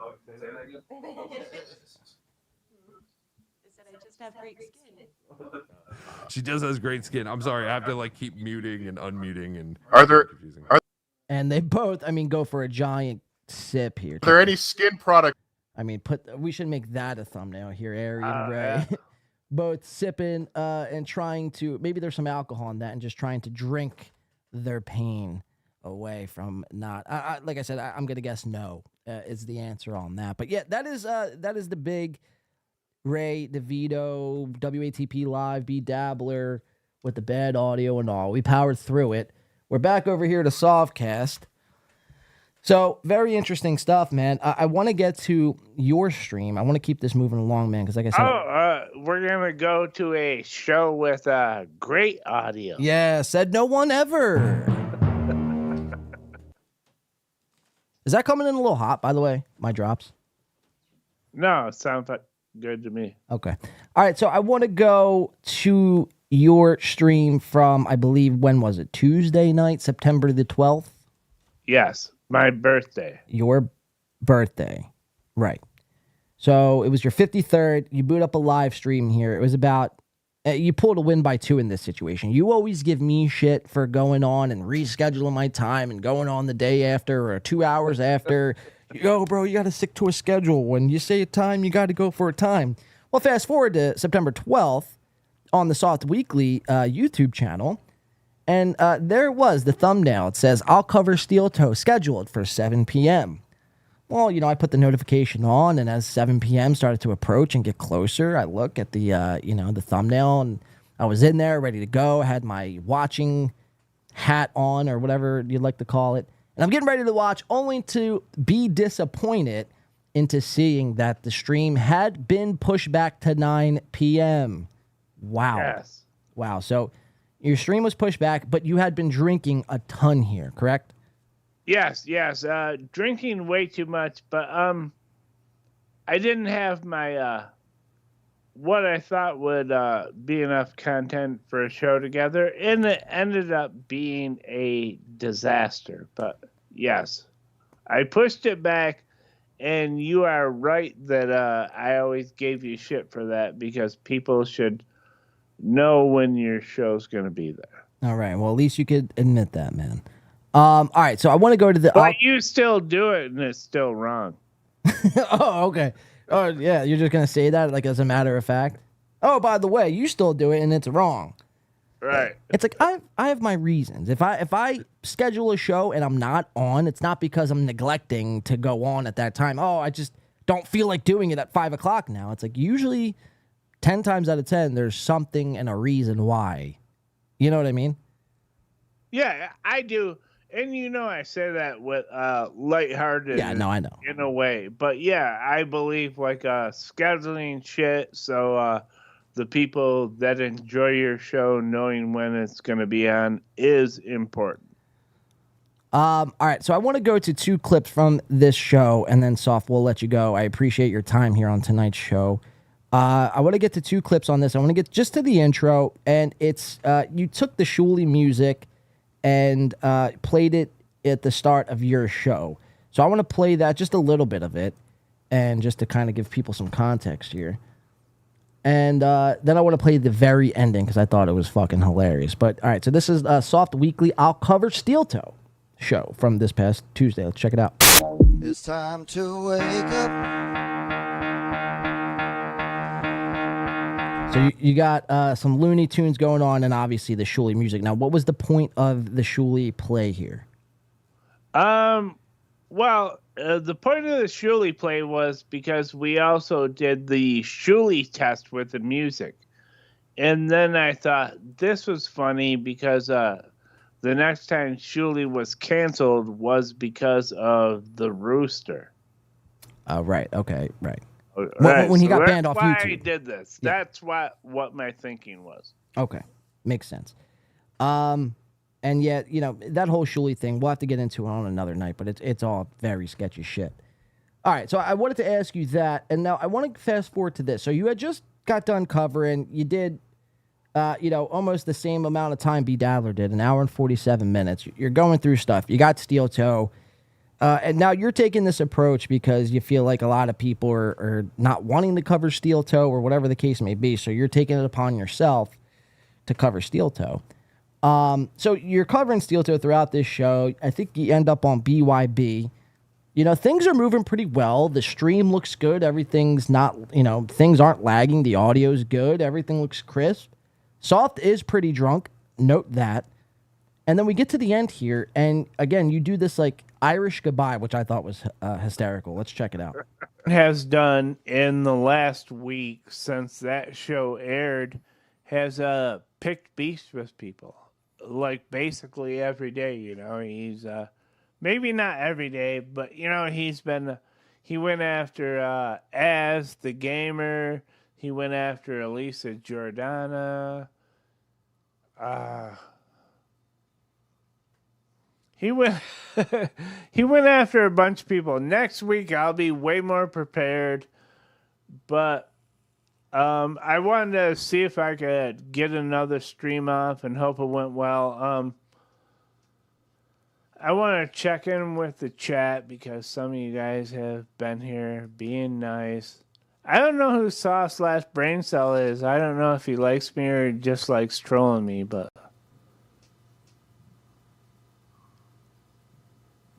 So yeah, we have a live chatter in your chat, which I think is hysterical, with the name Soft/Brain Cell. Yeah. Great. I mean, whoever that is, I mean, hats off to you. I mean, that's a fucking great name. I don't know who that guy is. Yeah.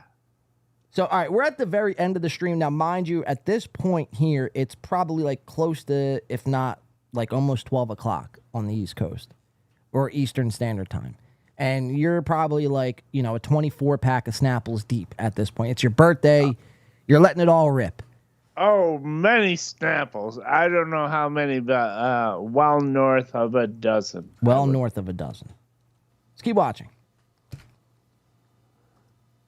All right, anyway. So you pull up this chat from Soft/Brain Cell, and the chat reads, I know what the G stands for in Mega G's name. Which is it? Okay, I mean, that's pretty interesting. And I would be wanting to know what that G actually stands for.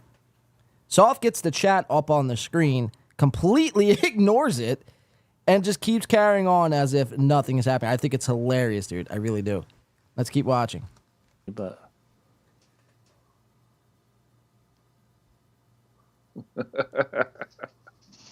watch. All right, anyway, thanks. Fuck you. I tried to do my best for another one. I'll play some music on the way out. I'm going to have some outro music soon. I'm working on... Everyone, I'm just working on making sure my streams work right. They'll get better. All right. Thank you, everyone, for showing up. I will be covering Steel Toe. I'm going to have one day live, and I'm going to have one day where I do a show in Discord that is recorded, then I put out.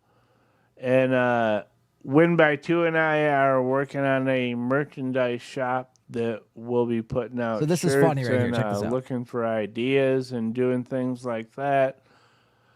I do have a Patreon. I do have a Patreon. But and I do have a YouTube channel. I don't like to ask you guys to subscribe or join or any of that. So one of the worst plugs I've ever heard in my entire life. Thank you. Soft goes, I do have a Patreon and I do have a YouTube channel, but I'm not going to plug it at all. Just know that it's out there. I mean, truly remarkable. If I start doing that a whole lot, I'll start to feel like what I make fun about. You know what I mean? No, I get if that. People know who I am, they'll find me. I get that 100%. Trust me. It's like, you know, you don't want to seem like you're beggy or asking too much of anybody. You just want to do your thing. But it's just funny how you bring it up. Like, yeah, I have a Patreon. I got this YouTube channel, but you guys are not going to know that, nor am I going to tell you. But if you do, it wouldn't hurt my feelings. So thank you, everyone. I tried. I'm just hoping the stream looks okay, and the next time the show will be better. All right. Thank you, everyone. I'm out. I'm out, he says. And just like that, we get the limp penis on the screen, the Softcast logo. So that was the Soft stream. I do want to highlight this one more thing. So this is probably like your 9th or 10th episode, Softcast. Yes. And you go here to the description, and on every description on the shows prior, the description reads as follows. On this episode, Soft Weekly will again try not to fail, which, okay, you could put that on every one. I mean, that's a good one to go with. All right. If he can, he'll pull off a show. He'll be discussing who is better, Patrick. Who's the better, Patrick Melton or C Cups? The question will be asked. Why does Keanu do so many lame streams? Are John DiCaprio win by 2 trying to sabotage Soft? Why is Gino gay? So gay. Ray DeVito still doesn't know what he wants. The BYB boys keep trying, and Dr. Chao graciously agrees to not kick Soft's ass. And that has been your description for every fucking show. Truly, truly funny shit, man. Yes. Yes, that's all I'm trying to do.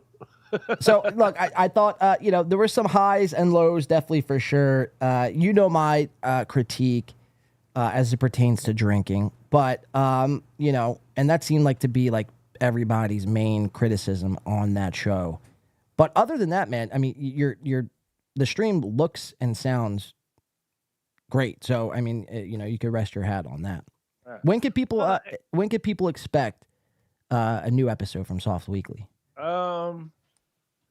I was planning on doing tomorrow before the NFL games, but I think I'm gonna do Monday before the night NFL game. Okay, so Monday night. All right, like 6:00. 6:00 Monday night, Soft Weekly on YouTube streaming live. Soft, we're gonna part ways here, and I'm gonna let you go here. It's about 8:00. I have 2 hours to get to everything, and we're making some good time here. I'm just moving a little quicker than usual. All right, can I say one thing? Yeah, if it's not a plug of Carl, or if it's not another fucking little gay drop, sure. All right, One Nation under Soft. Wow, get out of here, you One sandbagging son of a bitch. Get out of here, you motherfucker. Yeah, we just hung up on him. Soft Weekly, everyone. Streaming tomorrow or Monday. Breaking down the WATP event. Trying to plug the One Nation. That'll never happen. Guys, don't go to that. It's pretty pathetic. But yeah, so that is, that's to sum it up, the whole WATP thing, as far as an event goes and as far as what we're accustomed to seeing as it pertains to MLC and Shuley and Steel Toe, WATP probably hosted a better event. But that's about it. That's about it. As far as, logistics go. Other than that, it seemed pretty lame, if you ask me. Now, some people seem like they had a good time, but it's just not my cup of tea. I'm not a big WATP fan, nor am I a Drew or Mike fan. But that's just me. Tomatoes, yes, good job, Jeff Closer. All right, let's keep it on Ray DeVito. This is Ray DeVito.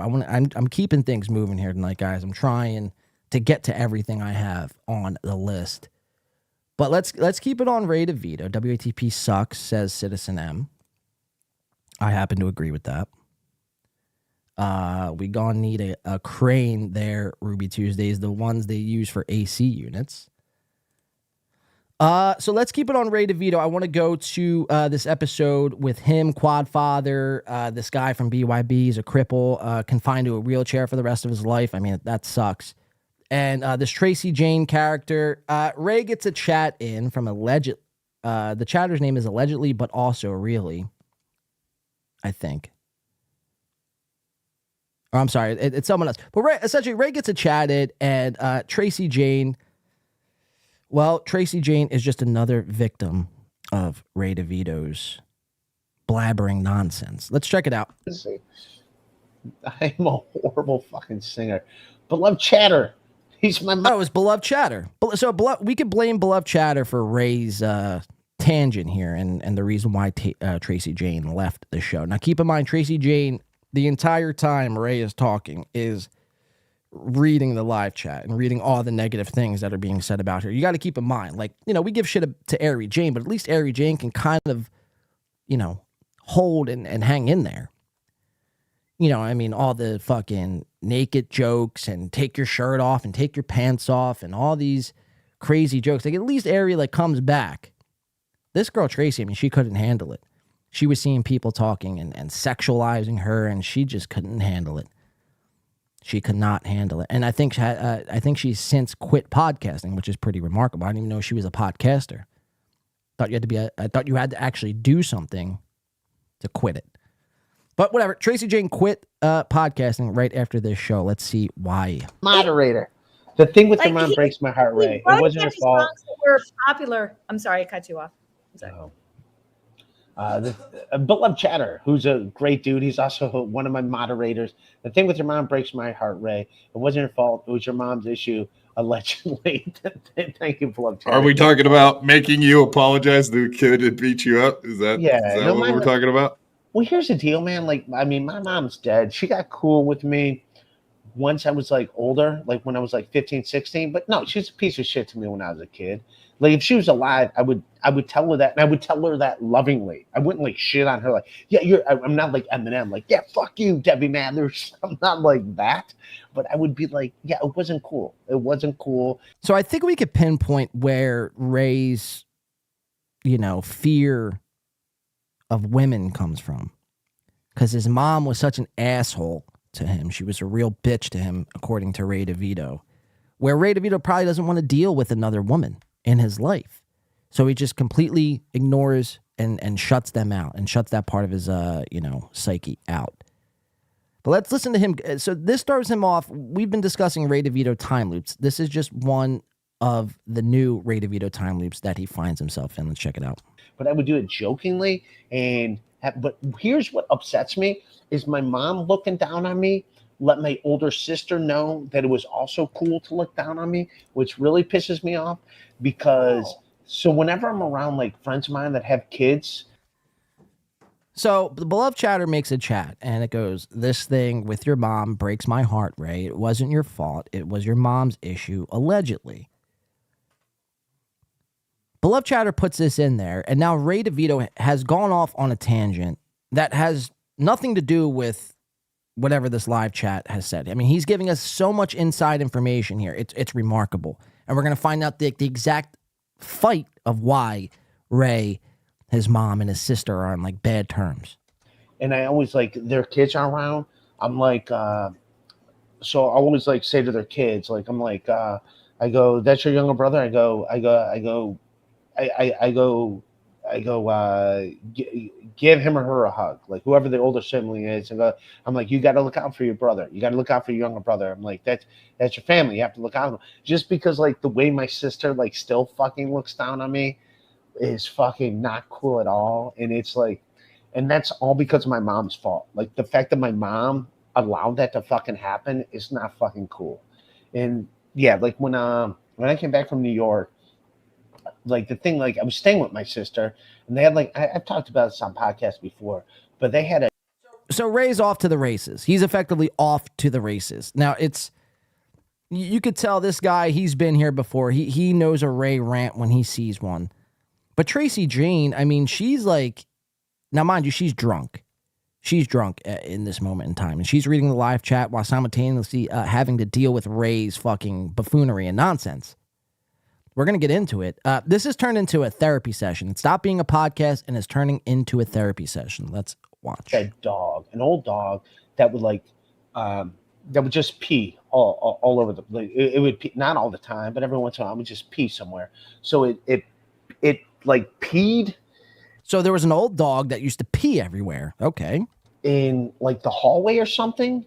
And my niece, who's like 16, goes, "Uncle," she's like. So he has a younger niece who's 16 years old who is going to assume this. Uncle Ray peed it just fucking blew my mind.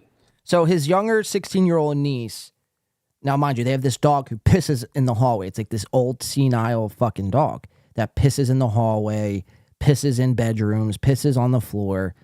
And this Ray's 16-year-old little niece here is like probably making a joke. "Hey, my Uncle Ray peed on the floor," right? Well, when you say that Ray peed on the floor, it's almost like that chatter, Rapey Ray. But, yeah, my uncle peed on the floor, just making a joke, haha, lighthearted. This is going to throw Ray off into a frenzy. This is going to just, his brain, like, gets so scattered in this situation, and he's going in multiple different directions here. I mean, there's a lot of coping going on in this situation. There's, like I said, I mean, the best way to sum it up is it's a therapy session. We're watching Ray, and essentially we're his therapist. And I was like, I went to my niece. I'm like, "You think I would actually just urinate in the middle? Like, what are you doing?" Like, and then my sister, who took my side up, was like, Why didn't you just like clean it up? Who cares? Which it's like, no, how fucking low do you talk about me to your kid that she would think it was possible that would fucking urinate in the middle of a room? Do you understand what I'm saying? Like, how fucking low do you talk about me? That she. What do you think that sister's saying to the niece? Like, your Uncle Ray, like, he shits on the carpet. Your Uncle Ray isn't potty trained. And, like, what if the niece actually believes this? And what if it wasn't a joke? But it's like, Ray, come on, dude. You're not a comedian. Like, aren't you supposed to be a comedian? It's a fucking joke by a child. It's a harmless joke. My Uncle Ray pees on the floor. You know what I mean? Come on, dude. Lighten up a little bit. She would think that it's fucking even. Unless it's true. Unless it's true. And Ray actually does pee on the floor. Either way is very shameful. Possible. That really pissed me off. And it still pisses me off. Like, I mean, Ray, it's just not cool. It's just not a cool fucking. Tracy tries to chime in. Denied, Tracy Jane. Denied. Speak when spoken to, you fucking bitch. And it's like, what the fuck are you saying? Like, just why did your kid think that that's something I would possibly fucking do? That how shitty do you talk about me to your kid that you would think that that's a thing? Like, it was fucking insane. It fucking really pissed me off. Really, Ray, I need to invite you to come visit my family because they would and it goes love back to me. And just cuts her off for the second time here. So she's trying to, like, be an ear and let Ray vent and then try to give him some advice and try to give him some help. And Ray, next time, you're in town, you could visit, my family, and Ray completely shuts her down. Completely shuts her down. Like, it was fucking insane. Ruby 2 says, it is funny. The kids say Ray peed on the floor. Jeff Closer says, keep Ray away from the kids. Sheesh. Brian says, I've slept walking pissed in my own clothes hamper when I was 17 from getting drunk. It happens. Yeah, but it does happen, Brian. But also, too, you were drunk and 17 years old. This is a 48-year-old, at times, sober man. Definitely a difference. Quad father, statuesque, says David Skywalker. B. Smiley says he shouldn't have guests if he wants to speak 30 minutes long for 30 minutes at a time. Yeah, you're absolutely right. It's like, what's the point of having a guest here? It's like, just do your own monologue hour show. Ray is one of the worst listeners in podcasting, and that's like a trait you need to develop being a podcaster, especially if you want to bring on guests. You need to learn and have the ability to listen. Like, you have your chance to speak. It is your show. You're the host. I get that. But when other people speak, let them fucking talk. And again, she's doing you a favor. I venture to guess you probably didn't pay her for this episode. She's doing you the favor, being the ear. And she's just trying to help you. She's trying to be a friend. She's trying to be a friend to you. And you're just completely fucking ignoring her, making her look like a bitch. So keep in mind, two things are going off at once right now. Now, Tracy Jane, she's, my dog's running around here like crazy. Holy shit. Tracy Jane is reading the chat and getting, completely freaked out from what the chat's saying. Simultaneously, she's getting an earful from Ray DeVito about his past and how this niece one time brought up, how he pees on the floor. So lots happening here. Let's keep watching. Fucking really pissed me off. Really Ray, pissed me off. I need to invite you to come visit my family because they would love me. And it goes back to me as a kid when my mom allowed my older sister to treat me like shit growing up. Like, my mom never made my older sister fucking look out for me. She always looked at me as like, oh, he's kind of a pest, just deal with him. Like, because my mom would talk shit about my uncles. Like, my two aunts are still married. My mom's sisters are still married to the same fucking husbands they had.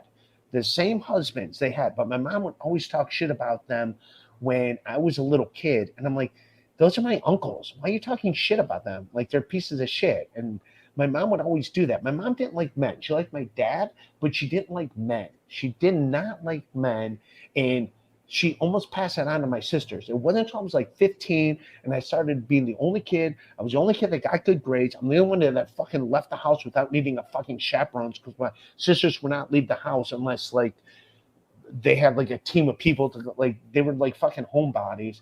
And I'm the only one to graduate college. I'm the only one to fucking do anything with my fucking life. They just happen to marry well, but like. So he is literally having a mental breakdown live on camera. And again, I've said this before. It's like, look, we all make fun of Ray and we laugh at him and have fun and all that's fine and good, right? I'm not saying let's stop that anytime soon, but you know, we'll look back on this time and Ray, and it's just like, we probably should not be doing this to Ray. Like he's literally like breaking down in front of our eyes. I love it though. I mean, it's great. Every time you turn into a Ray stream, I mean, your jaw hits the floor from just what is happening. So he is having a mental breakdown right now. He is physically just coming undone, as they say. Let's keep watching. It's like, how shitty are you talking about me to your fucking kid that she would think that that's a thing that I would fucking urinate in the middle of a room when you have a fucking 15-year-old dog that's urinating in rooms? It fucking really typical. I didn't do it. My dog ate my homework. Excuse. Okay. Pissed me off. And it was, and my sister, the fact that my sister acted like, why didn't you just go clean it up? Who cares? But she's like, fuck it. What the fuck are you saying about me that she would think that that's a thing that I do? It really fucking annoyed me. And that goes back to my mom. That just made me more upset. Tracy tries again. Tracy tries again to get in a little something, but only to be denied by Ray. So Ray is off to the races. That my mom allowed my sisters to look down at me like I was a piece of shit. That really fucking annoyed me. So, Trying to say something healing. All right, let's here. be funny. What? How old was the niece? Like 15. 15. Right. She's 15 years old. It's a little joke. You know, nobody thinks you actually peed on the floor besides you, which leads me to believe you actually peed on the floor, Ray. You know what I mean? She's 15 years old. She's making a fucking harmless joke. Something healing. All right, let's here. be funny. What? How old was the niece? Like 15. 15. That's what 15-year-olds, they say shit like that. I think they're kind of trying to be funny. No. There It's could have been more to that wasn't. no, there's just, not. I like. Oh, you know, my Uncle Ray isn't. You know. No, I don't. Right. She could have been. No, it's not cool at all. It's not cool. No, it's on my sister. It's not on my niece. That's on my sister. You're trying to be cool around. No, it's not. So in Ray's mind, he is like made up this, you know, situation where his sister is actually telling his niece, feeding her 15-year-old daughter information that her, you know, her uncle is a complete degenerate scumbag who has a bathroom in his house but refuses to use it because he likes the floor better. This is what's happening right now. This is what's happening. It's like, again, Ray, you know,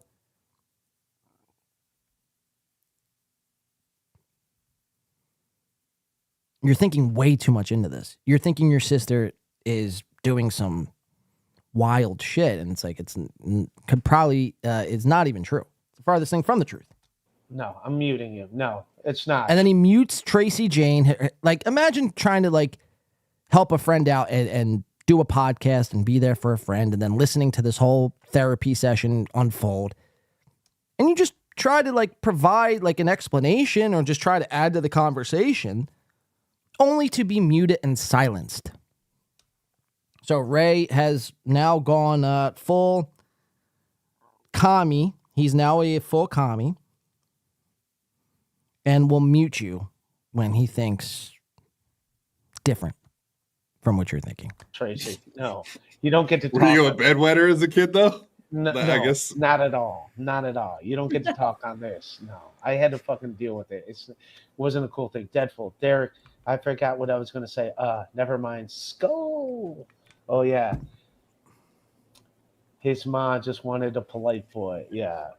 And look at Aries. She gets up. I guarantee she saw something in the chat that kind of pushed her over the edge here. Because this is look, she's got a smile on her face here. Everything seems to be going well. And then all of a sudden, just gets up out of nowhere and leaves the podcast. Derek, I forgot what I was going to say. And anybody who's smiling like for this long, first of all, you're making my face muscles hurt here from smiling this long. But anyone who smiles this long, it's like, what are you trying to hide? What are you trying to mask? Let your face down. Creeping me out here, woman. Never mind. Skull. Oh, yeah. And look, her eyes, so the camera is right in front of her, but she is looking off to the right here, to the chat. His mom just wanted... And look, something happened. It completely wipes that smile off her face. The polite boy, yeah. Yeah, see, she turned... And she's had enough and leaves the podcast. You into the guy you are today, polite, see? All those beatings just turned you into a good guy. It was well worth it, right?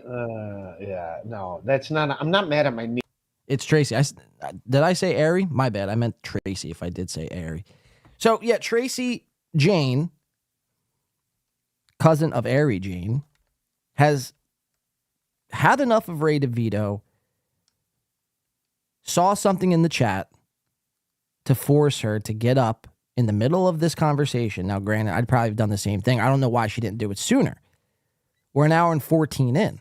I would have done this at like the 15-minute mark. But trying to do a friend a favor, I mean, you could tell this poor woman, I mean, she's trying to mask the pain that she hides, that Ray DeVito causes. Trying to just smile through it. But something strikes a nerve. Say, never mind. Skull. Right? Oh, yeah. His mom just... There. She saw something in that chat. Now, this is on Patreon, so we can't see that live chat. Something strikes a nerve. Couple that with Ray DeVito's therapy sessions. And then this is the solution. Wanted a polite boy, yeah. Yeah, see, she turned you into the guy you are today, polite, see? All those beatings just turned you into a good guy. It was well worth it, right? Yeah, no, that's not... I'm not mad at my niece. It's more my sister, like... Because I just go back to, like, when I was a kid and my mom would talk shit about my uncles. And I'm like, why are you talking shit up? Like, those are my uncles. I like my uncles. Why? So Tracy has gone. She's done off the show. And the word from this, the latest word from this is that Tracy Jane has actually, in fact, quit podcasting. Wow. Your fucking face tonight. Thoughts and prayers out to the Jane family, Tracy, Ari, Mary, all those, Tracy Jane. I mean, really, anybody who gets, mingled up with Ray, it's like, you look at Carlos Danger, and I noticed this like over a month ago now.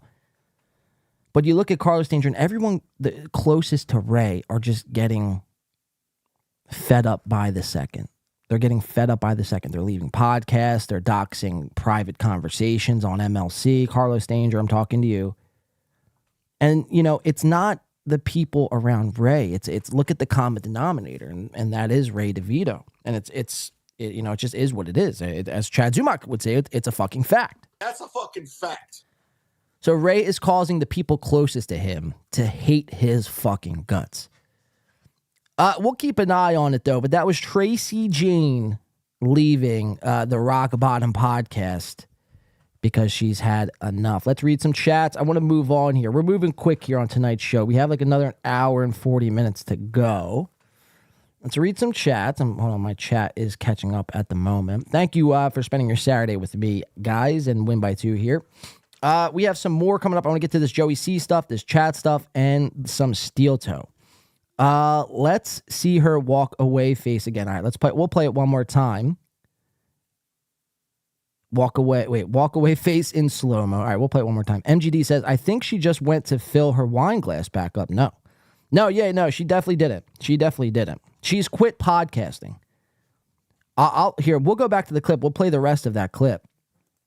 And we'll show you. Love that walk away face. All right, let's try it again. Here, we'll go to that walk away face again. Did I exit out of the Patreon? All right, here, we'll go back to it one more time. Patreon.com/Ray DeVito.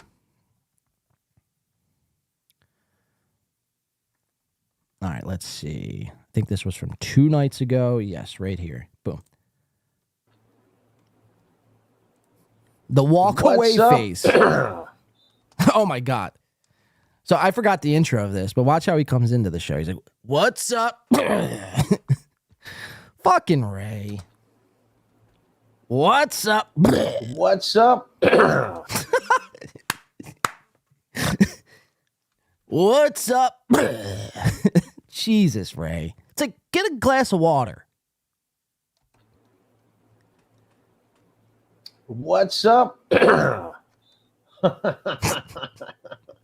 Ray.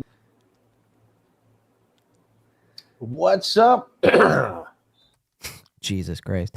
All right, here, let's go to the walk away face again. I think it was at like 1, right around here. Could have been more to that wasn't No, there's just...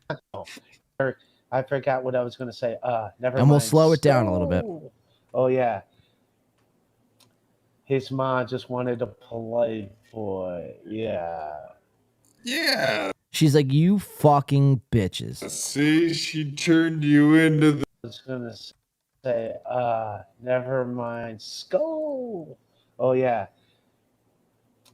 His mom just wanted a polite boy. Yeah. Yeah. See, she turned you into the guy you are. Wow. The walk away face strikes again. But I think it was MGD says, I think she just left to fill up her wine glass. What do you see? I mean, that was at 1:14:50. We fast forward to about 1:18, and Ray takes her off the screen, and he's going to bring her back on the screen. Watch, he tries to call her here. Here, let's just watch. We'll watch the end of it. She's like literally out of here. You scared TJ, Ray. I scared nobody, man. Yeah, she's like literally out of here. But yeah, all right, this will be on Patreon. Yeah, and I almost don't want to. Did you guys see that lick? Be on see if I can catch it. This will be on Patreon.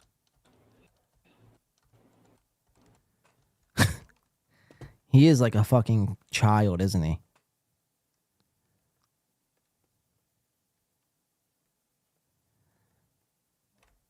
There he is. Ray DeVito, everyone. Yeah, and I almost don't want to leave until Tracy comes back so she can say she's not coming goodbye, back. But also, I think she's gone. Been drinking wine. She's gone. She's out of here. This is like the old Denise show on fucking SNL. Like, I'm going to call Tracy to be like, "Where did you go?" There's another lick if we're keeping score at home.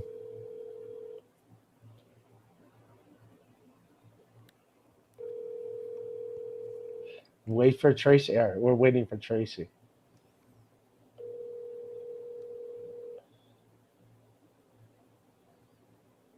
Just awkward fucking. This is a podcast, mind you. This is a podcast. This has actually happened. Ray DeVito's calling, trying to call Tracy Jane right now. Not saying anything. This is what people are paying for. Silence. Doesn't answer his call. I mean, look at this. I forgot about this.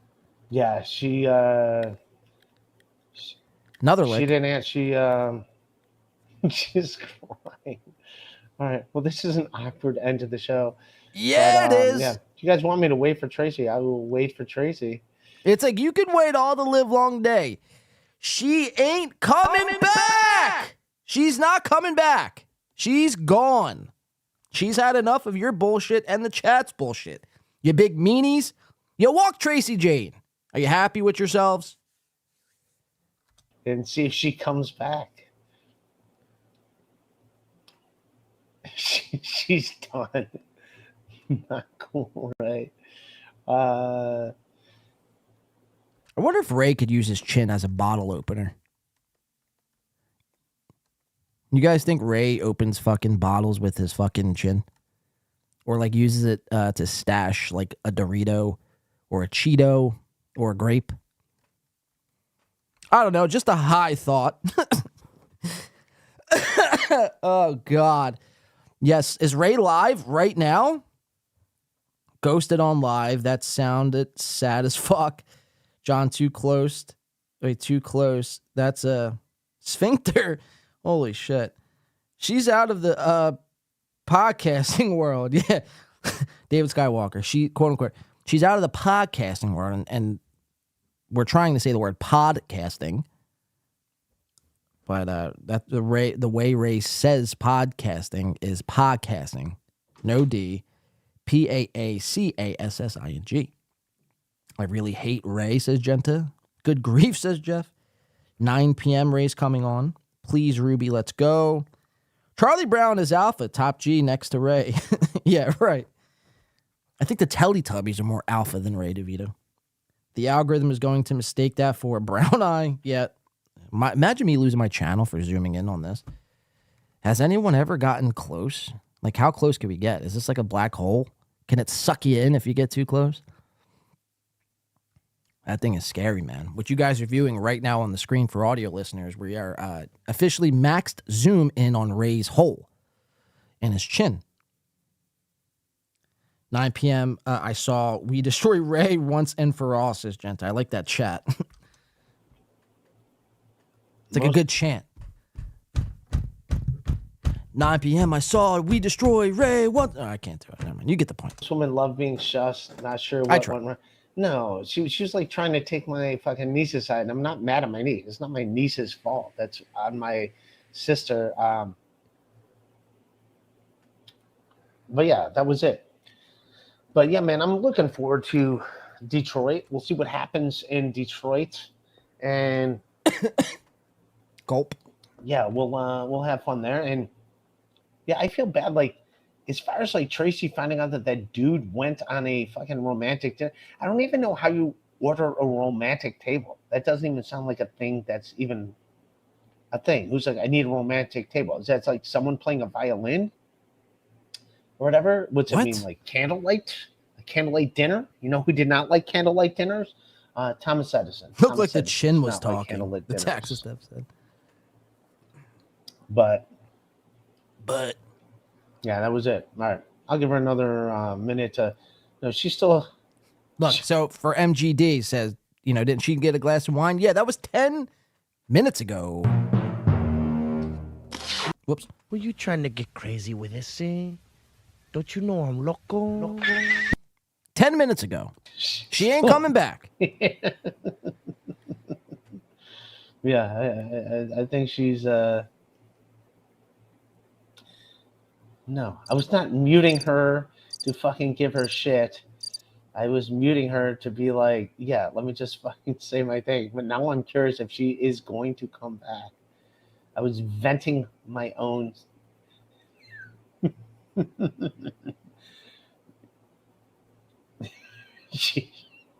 She's taking a dump. Yeah, now. And like the chat says she's taking a shit, but Ray like doesn't want to curse or can't curse and goes, she's taking a dump. It's like, wow. I mean, we can't even say shit.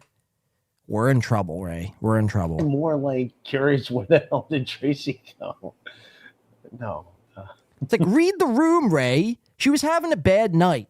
You constantly talked all over her. She has a smile the size of fucking, New York City on her face. I don't know. It's a bad reference. I get it. But you get the point. She's trying to hide so much pain behind her face. She's drinking fucking guzzling wine. As soon as one glass gets done, she's up getting another glass. And you're sitting there talking to her about a situation that in your brain, you thought your 15-year-old niece was giving you grief for pissing on the floor. In reality, she was just joking. So you couple all that in, and then you got, like I said, the chat going at her. It's like she's never coming back. Nah, hey, goodbye, Tracy Jane. Another lick. Look at this shit, man. This is nuts. Yeah. Like, I think, I've seen better Jake Hudson streams. Now I'm more like curious where the hell did Look at this big fucking lick. No. It's almost like, I gotta get that. Hold on. Yeah, now I'm more like curious where the hell did Tracy go? No. It's almost like when Ray does this, he's like flashing us, or like this is his version of the middle finger. Is like, you know what I mean? It's like almost like he's doing this on purpose. There's no way somebody licks their lips this many times. There's no way. There was, I mean, seriously, no possibility that this is actually like him licking his lips that many times. It's like, buy some lip balm, buy some chapstick.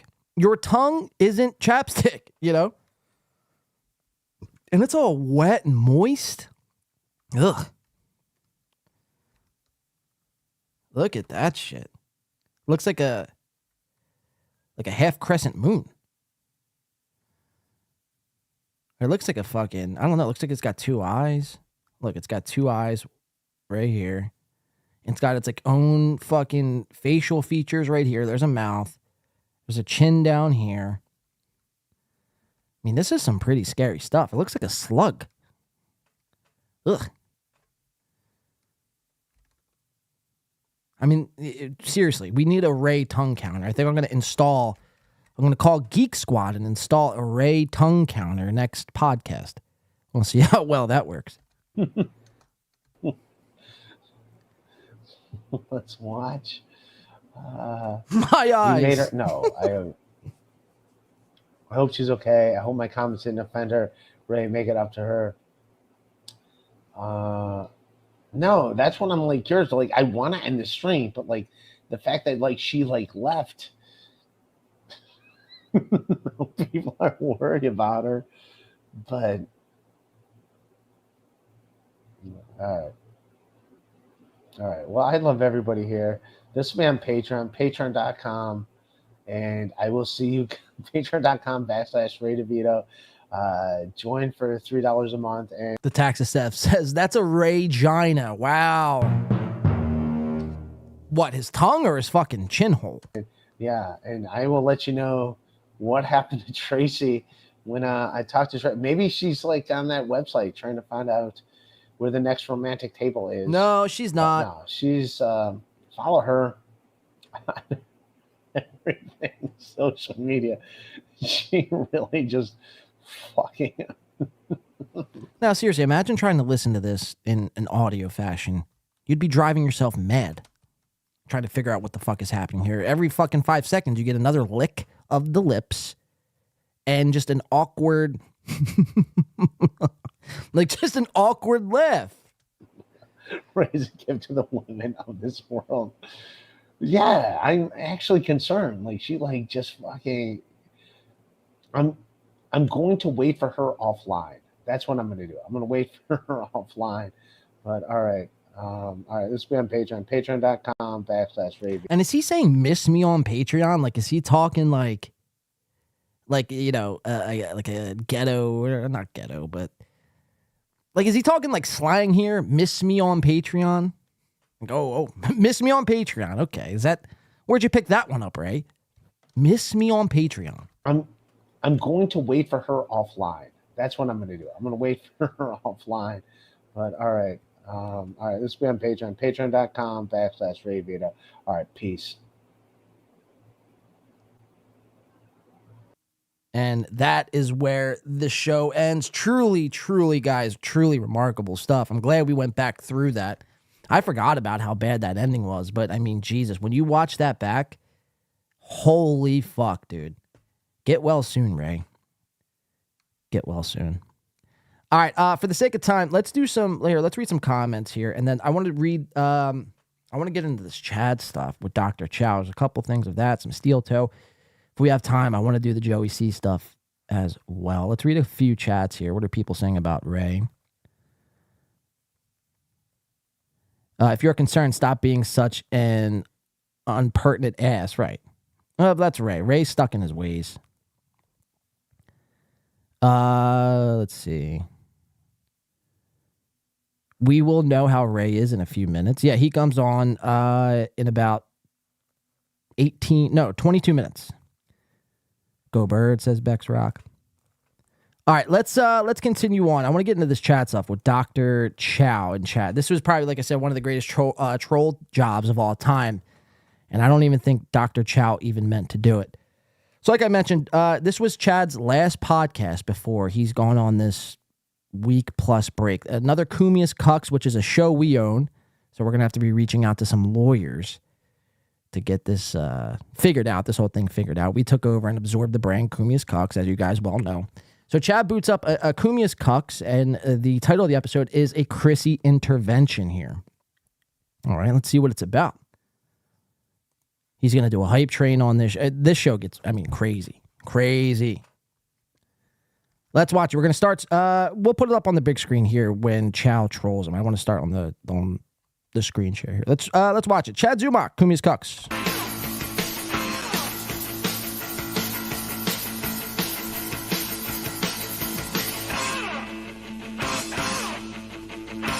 Yeah.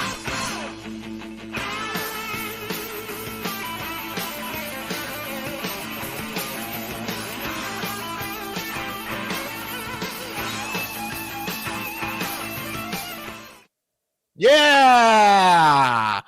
What's going on, everybody? Welcome to Cumius Cucks. Few days late, but we're here. We're doing it. It's me, the Mud Shark, the Sniper, a.k.a. the Z-Man. We're having a great time. Robert Spawn's in the house. Hit like. Black Cat Jessica's here. She's always here. Dick Fitzwell, we're doing it.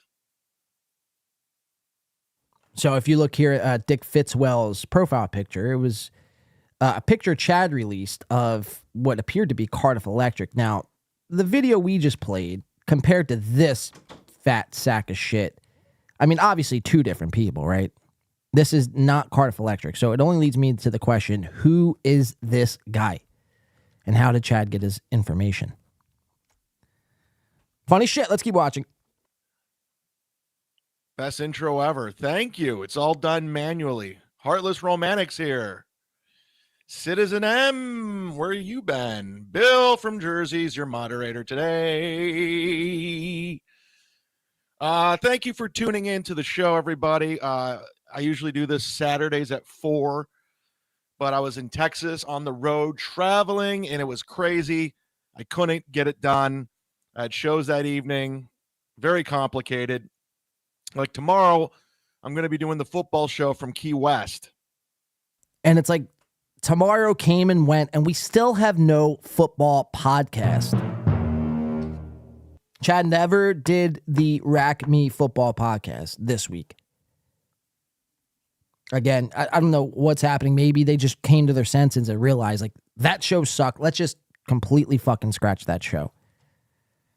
Let's keep watching. I fly out at tomorrow. I'm going to be doing the football show from Key West. I fly out at 11 and I land around 2. So I'll be doing the football. It's not going to be live tomorrow. It's not going to be live. So if you're going to want to watch the football show, you got to go sign up to the Patreon. I believe we have 2 very special guests. I can confirm one. I can confirm one guest for tomorrow's. Real quick, let me go over to the chat. I see that in the left-hand corner of my eye. Mutic Growl coming in says, for 2 months, member for 2 months. We appreciate that. Mutic Growl says, Chad's eyeglasses are always covered in greasy fingerprints. Chad does have some dirty-looking glasses, as if he's been just breathing directly on them. And then puts them on his eyes. It's like you're supposed to wipe them off when you do that. You're not supposed to just put them directly on your eyes. Like Chad probably thinks that's how you clean your glasses. You just huff on it. But you're absolutely right. Appreciate the member for 2 months, Mutic Growl. Keep your eyes on the glasses, though. Pretty funny shit. Football show, and that's the great Jim Florentine. And one is pending. We will see shortly. But right there, boom.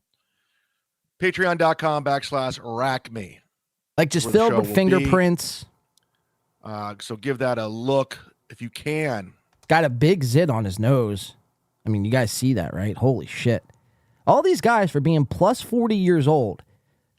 Well, I mean, really, Aaron Emholt started. So he's like 36. So 36 and above. All these guys have fucking acne. I mean, that's crazy. You know, acne I thought was something when you were fucking going through puberty at a young age. Not when you're a 52-year-old grown adult. I mean, Patrick Mellon, I mean, you see his face. Chad, I mean, this pimple is damning. Aaron M. Holt, he breaks out, I mean, almost every other day with some big ones. He's got some Mount Everest growing on his face at times. I mean, it's gross. It's like, fucking wash your skin. You dirty, greasy fuck. Hit that like button. That's right. That is right. Yeah, guys. So we got a lot to get to today. Holy shit. I'm not even going to the Kevin Brennan well yet because he's just completely lost his mind. Brennan's legitimately insane. If you think it's an act, it's not. The guy's fucking insane. The emails he was sending me, it's unbelievable. I mean, I watched a couple minutes of the Alex Stein thing yesterday, and just the amount of lies that come out of that guy is it's like another level of lying. It's another level of lying. Yeah, it's like you would know everything about that. It's crazy. Another level. I mean, Chad doesn't, Chad lies. The first thing he does when Chad wakes up is lie. So it's like, Chad, yeah. I mean, look at him. I mean, this is his podcast. We're 5 minutes in, and Chad's already ran out of steam. It's crazy. Chad loves doing these mouth noises when there's uncomfortable dead air. Instead of playing crickets, he makes horse sounds. I mean, this is what's actually happening. This is what we're actually watching here. It's crazy.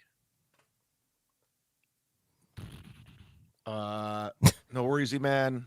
So bad. And like Chad used to do radio and shit. It's like, holy fuck, dude. You've clearly learned nothing. I mean, it starts to make sense why you are in this position that you are in at almost 50 years old. Makes the heart grow fonder. Pulper. Yeah, John's over there, right? Stuttering John doing that shit show of his. Somebody before the like show you have no room to said, talk. He's talking about you. So I went in. I went over to John's dumb show, and I do mean bad, very bad. And here's the clip of him talking about me, complaining Kevin Brennan talks about me. So let's take a look. Even though this is Kumia's Cucks, this will be a couple seconds.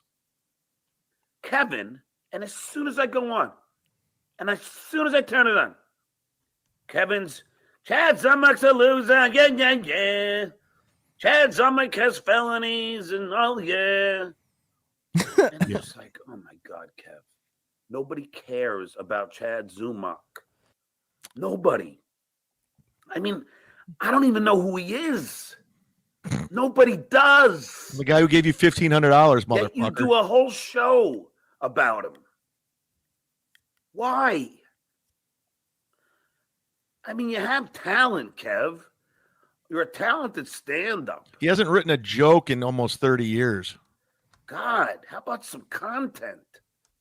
It's all about Chad Zummock this, Chad Zummock that. We can't stomach the Zummock. Oh! I mean, it's pretty bad when let's listen to Chad's big comeback here. It's pretty bad when you're getting owned by Stuttering John, but I forget what Chad says here. Look at his fucking face. Chad is like, the quintessential fucking fat kid, I mean, that is like such a fat boy smile. Like the pizza just popped out of the oven. You know what I mean? Like his mom just brought home fucking Chick-fil-A. We can't stomach the Zummock. Oh! And his foggy fucking glasses here. It's like, clean the damn glasses, Chad. John with a new catchphrase. This guy's all about branding over here. We can't stomach the Zummock. This guy's good. So that's Chad's big comeback and his big fucking, dissecting Stuttering John's new catchphrase. For all the shit Chad said, oh, he can't finish a thought, talking about win by 2. He just repeats the same thing. It's like, Chad, you literally do the same thing. I mean, and you hang your hat and rest your head of being this comic and this well-accomplished radio guy and comic, and you've been in and around the biz. But, I mean, two things could be true at once.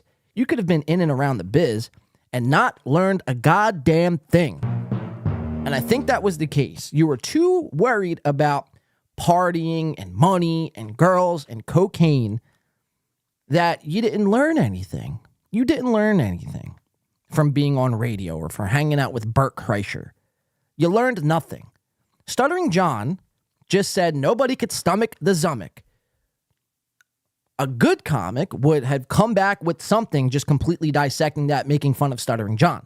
Chad Zumach, on the other hand, repeats himself and repeats what, and essentially parrots what Stuttering John says and adds like 5 extra words. Watch out again. I mean, that's really bad. First, and then he gives us his fat boy look. Watch out again. Pretty fucking crazy shit.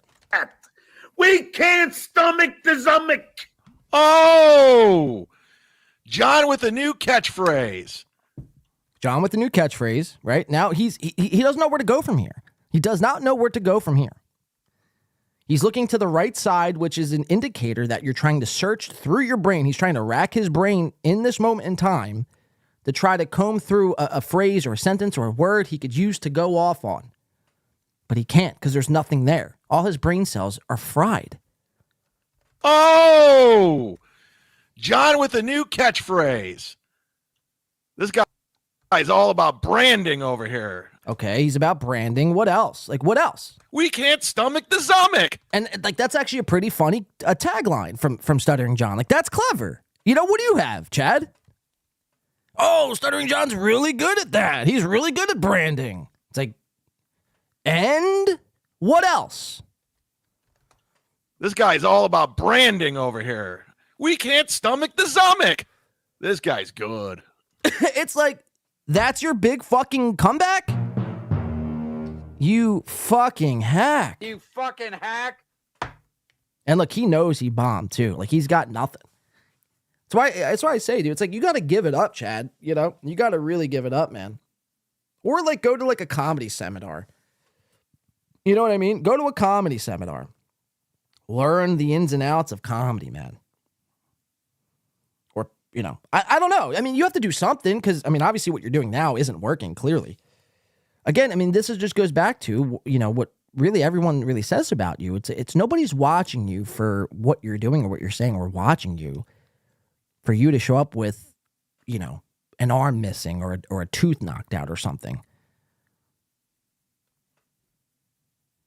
So bad, dude. So bad. All right, so let's get into the big meat and potatoes of this. And this is where he brings on and he decides to bring on Dr. So Dr. Chao's in the chat and he's like, yo, Z-Man. What's up, bro? That's dank. Send me a link. So Chad takes a poll from his chat and decides to, and mind you, many people were saying no. Probably most people were saying no. Like, don't bring on Chao. So Chad goes against the grain and decides to bring on Chao, not once, not twice, but 3 times on this episode. 3 times. And each one gets bad. And also, too, I just want to say this, because I'd feel horrible if I just kept my mouth shut through all this. But, you know, somebody's got to reach out to Chao, man. You know, because I really feel like there's something else going on there. And you guys will see what I mean here in just a second. So let's go to it. Where does he bring up Chao? I don't have any of this time coded. I just know he brings... All right, there he is right here. Check this out. All right. So rude, yeah. They're old. They're old. They're Asian. But Asians are the OG of face mask wearing. That's so true. They're probably walking around thinking, man, we were Jesus Christ. All right, Chao's here. You guys want to talk to him?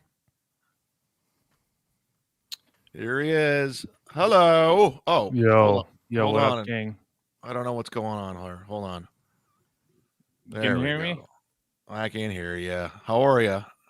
Dude, I'm doing so well, bro. Good to see you, bro. What do we what's going on? Where you at? I'm up on the North Pole, bro, just chilling. Are you a pimp on a blimp? Nah, I don't do any of that bullshit. So yeah, what's the word? Like, what's I was in Dallas over the weekend, so I don't really know what's going on. I'm kind of getting caught up with things right now. So it's like, then why do a show? Why do a show? Like, why don't you wait and get caught up and actually, you know, you turn on a camera and know what you're going to say instead of just winging it? Like, you're not that good to just be winging it. So Chad has no idea what's going on in that clip he was just watching with Chrissy and Keanu on Alex Stein a couple months back. And he brings on Dr. Chao, and he's needing some information from Dr. Chao. He's like, what's going on here? Because I haven't been paying attention, Chao, so fill me in. It's like, Dr. Chao don't watch any of Chrissy Mayer and Keanu. At least not to my knowledge. But watch what he says. Yeah, so people are clowning you, I guess, for going on Alex Stein's show. It was a bad move, in my opinion, but it's fine. But it's like, I know what it's all about. I don't like, everyone thinks that I'm like, they caught me or something. I go, no, there's no everyone's perception. And Chad's hurt over that Alex Stein. Like, in Chad's mind, Chad really thought he had a great outing on Alex Stein when he went to Dallas last week. And then he listened back to MLC and Win by Two and NLO and everybody else who had anything to say about that coverage of him being on Alex Stein.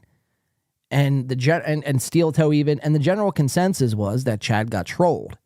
Alex Stein trolled him, which he did. And he did it well. And in hindsight, Chad looked back on that and was like, wow, like I got played like a fucking clown. Like I am a clown. And then he starts thinking, like, am I like a new lolcow? Will I end up like Stuttering John? You know, hopefully people keep super chatting me because this is my only income. All these thoughts start running through his brain. And now we're watching the fallout of that unfold here live on camera. So let's go back to it and rewind it. Watch his face reactions here. No, that's very telling. There's no everyone's perception. No, it was fine. It was like I didn't give a fuck. I wasn't mad. I wasn't angry.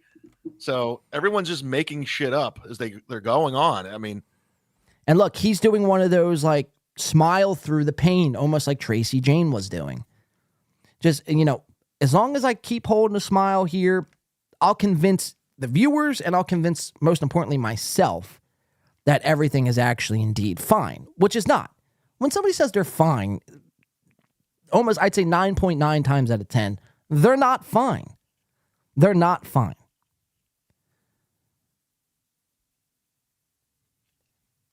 What does fine, the acronyms for fine stand for? Fucked up, erotic, or fucked up, insecure, neurotic, and emotional, I think. Chad fits all of those to a T.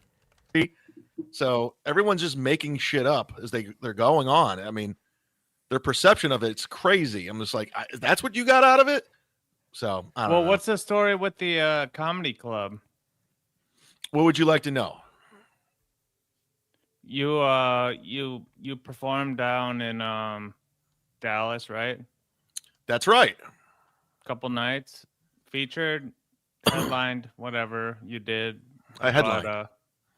These guys always cough into their mics. It's they never want to look away when they have to cough. They just cough directly into the mic where everyone's like listening, closely, and they put their ear up to the fucking, whatever. They have a headphone in, and all you hear is a cough. It's like, just have some podcast etiquette. Skip now. Headlined, whatever you did. I headlined. Yeah. And they picked up your rental, right? Your car. Yeah, thanks. Says fine equals finally I've neglected emotions. Okay, so that's another good acronym there. David Skywalker says, I like how we complement each other's moods. Haha, okay. Now back to normal. Genta says, yes, let's watch Chad and be normal again. Is spinning working on normal as we speak? Says Genta. Ruby, don't give them any attention. All right, sorry, I was just trying to catch up. And we'll go to Ray. Ray's going to be live here in 4 minutes. Let's get through this, and we'll tune over to Ray when he actually does go live. Yeah, they treated me great. They put me up at the hotel. So, I mean, pretty, as Dr. Chao would say, mid-first outing. Let's go when Dr. Chao gets kicked off here the first time, and then we'll go to the epic troll that he pulls off. Yeah.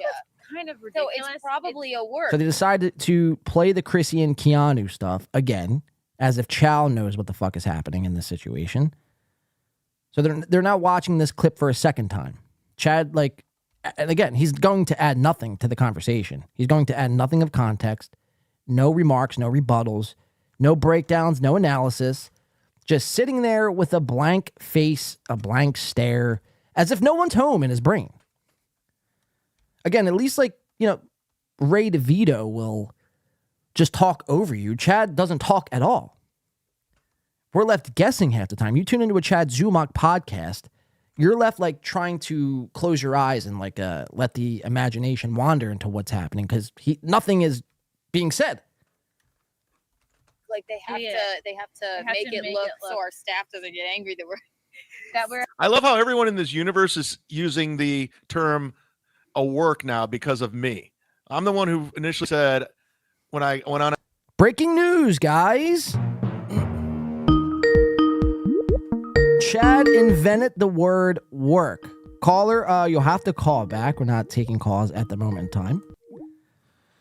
Chad thinks he invented the word work. Let's listen to that again. A work now because of me. I'm the one who initially said when I went on MLC to yell at Bob, it was a work. Now Keanu's using it. Stuttering John's overusing it. I mean, he's just using every fucking chance he gets. Well, that's the problem. What's the problem?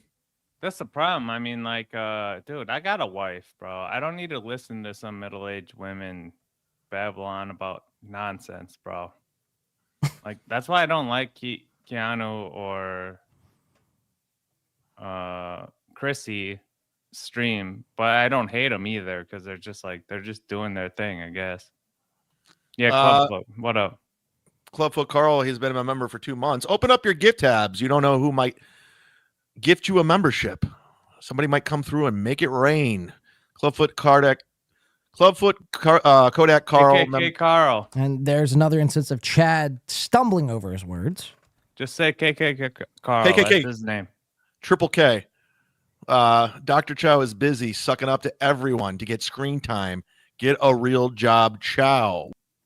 Vikings game. It's going to be epic. We're going to have some famous, legendary guests on. Okay. Like Andy Dick again?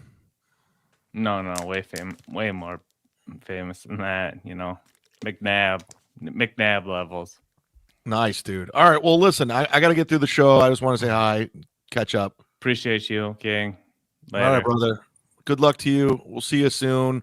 It's Dr. Chao, everybody. You know him as Dr. Chao. There we go.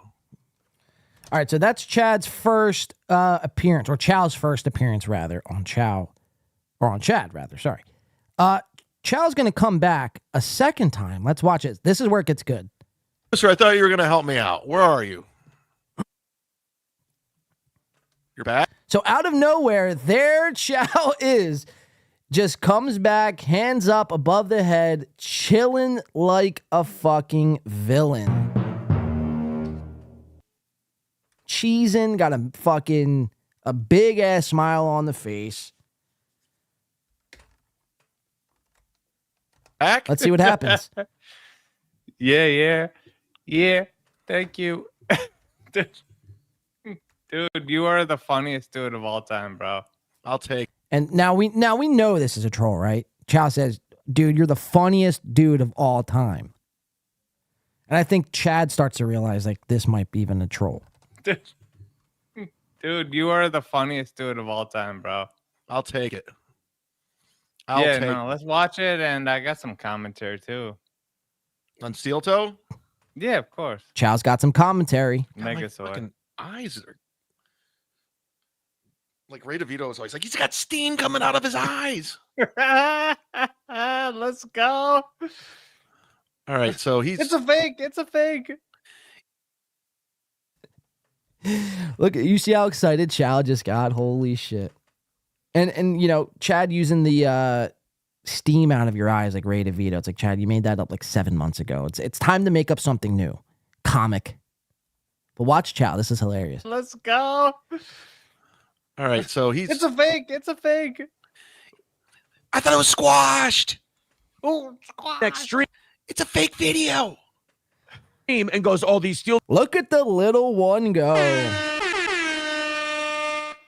Dr. fucking Chao. Steel toe guys are bad. It gets that wasn't good, guys. blackface. Perry. He's gonna now look. I know some of you right now are probably rolling around. I can imagine that was probably Honk the Clown who called in. We're not taking calls tonight only because I only have 58 more minutes. I got to get through all this show. But some of you are furious with Chao. You hate Chao. I'm gonna try. I'm not gonna try to convince you to like Chao. I'm just gonna show you this epic fucking part of the show. You got to stay away from these steel toe guys. These steel toe guys are bad for you, Perry. Oh, the steel toe guy, he's bad news. He's a nobody. Don't stay away from the steel. So is he making up this conversation right now in his head? Like, is this literally like what because he likes to formulate these opinions, and I think he's making this up. Steel toe guys. If that doesn't sound part of that is true. It's true, absolutely true. I'm a terrible person. But if that doesn't sound like cult-like manipulation by Tom, like, hey, Perry, only talk to who I say you should talk to. Because Tom probably put him up to the blackface thing and us kind of calling it out and laughing, ha-ha, when maybe Perry would have been against doing a blackface thing. Tom doesn't want that getting back to Perry. So Tom threw a little... Now, both guys here, again, Chad, unprepared and just dumb as fuck. Dumb AF. Watching a steel toe clip here, both gentlemen, Dr. Chao as well, watching the steel toe clip, and literally just like watching the show. So Chad has put steel toe on to commentate over and to roast steel toe, but yet we find ourselves watching steel toe, watching Chad and Chao watch steel toe with saying nothing.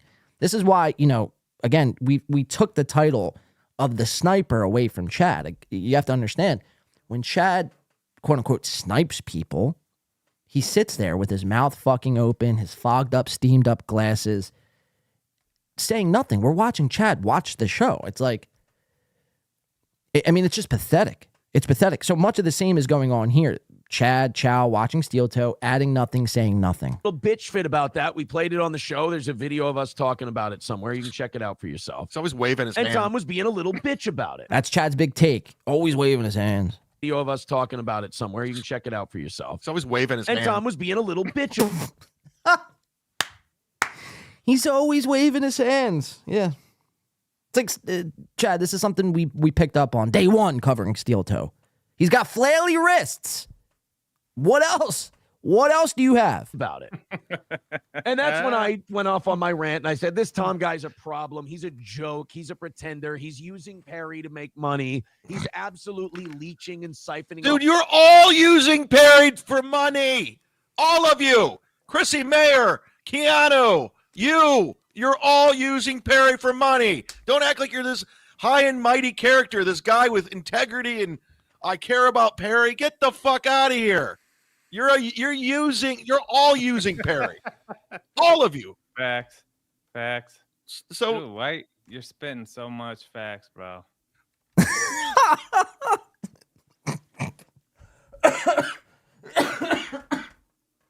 Oh my God, dude. Dr. Chao, hot take. This is actually, guys, this is in fact a hot take alert.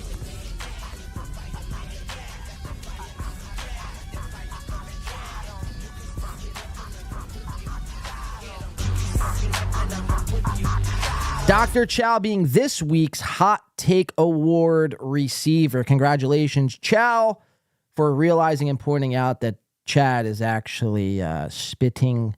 What words did he say? Spitting facts?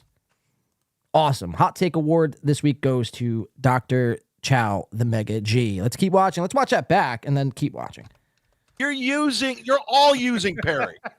All of you. Facts. So dude, White, you're spitting so much facts, bro.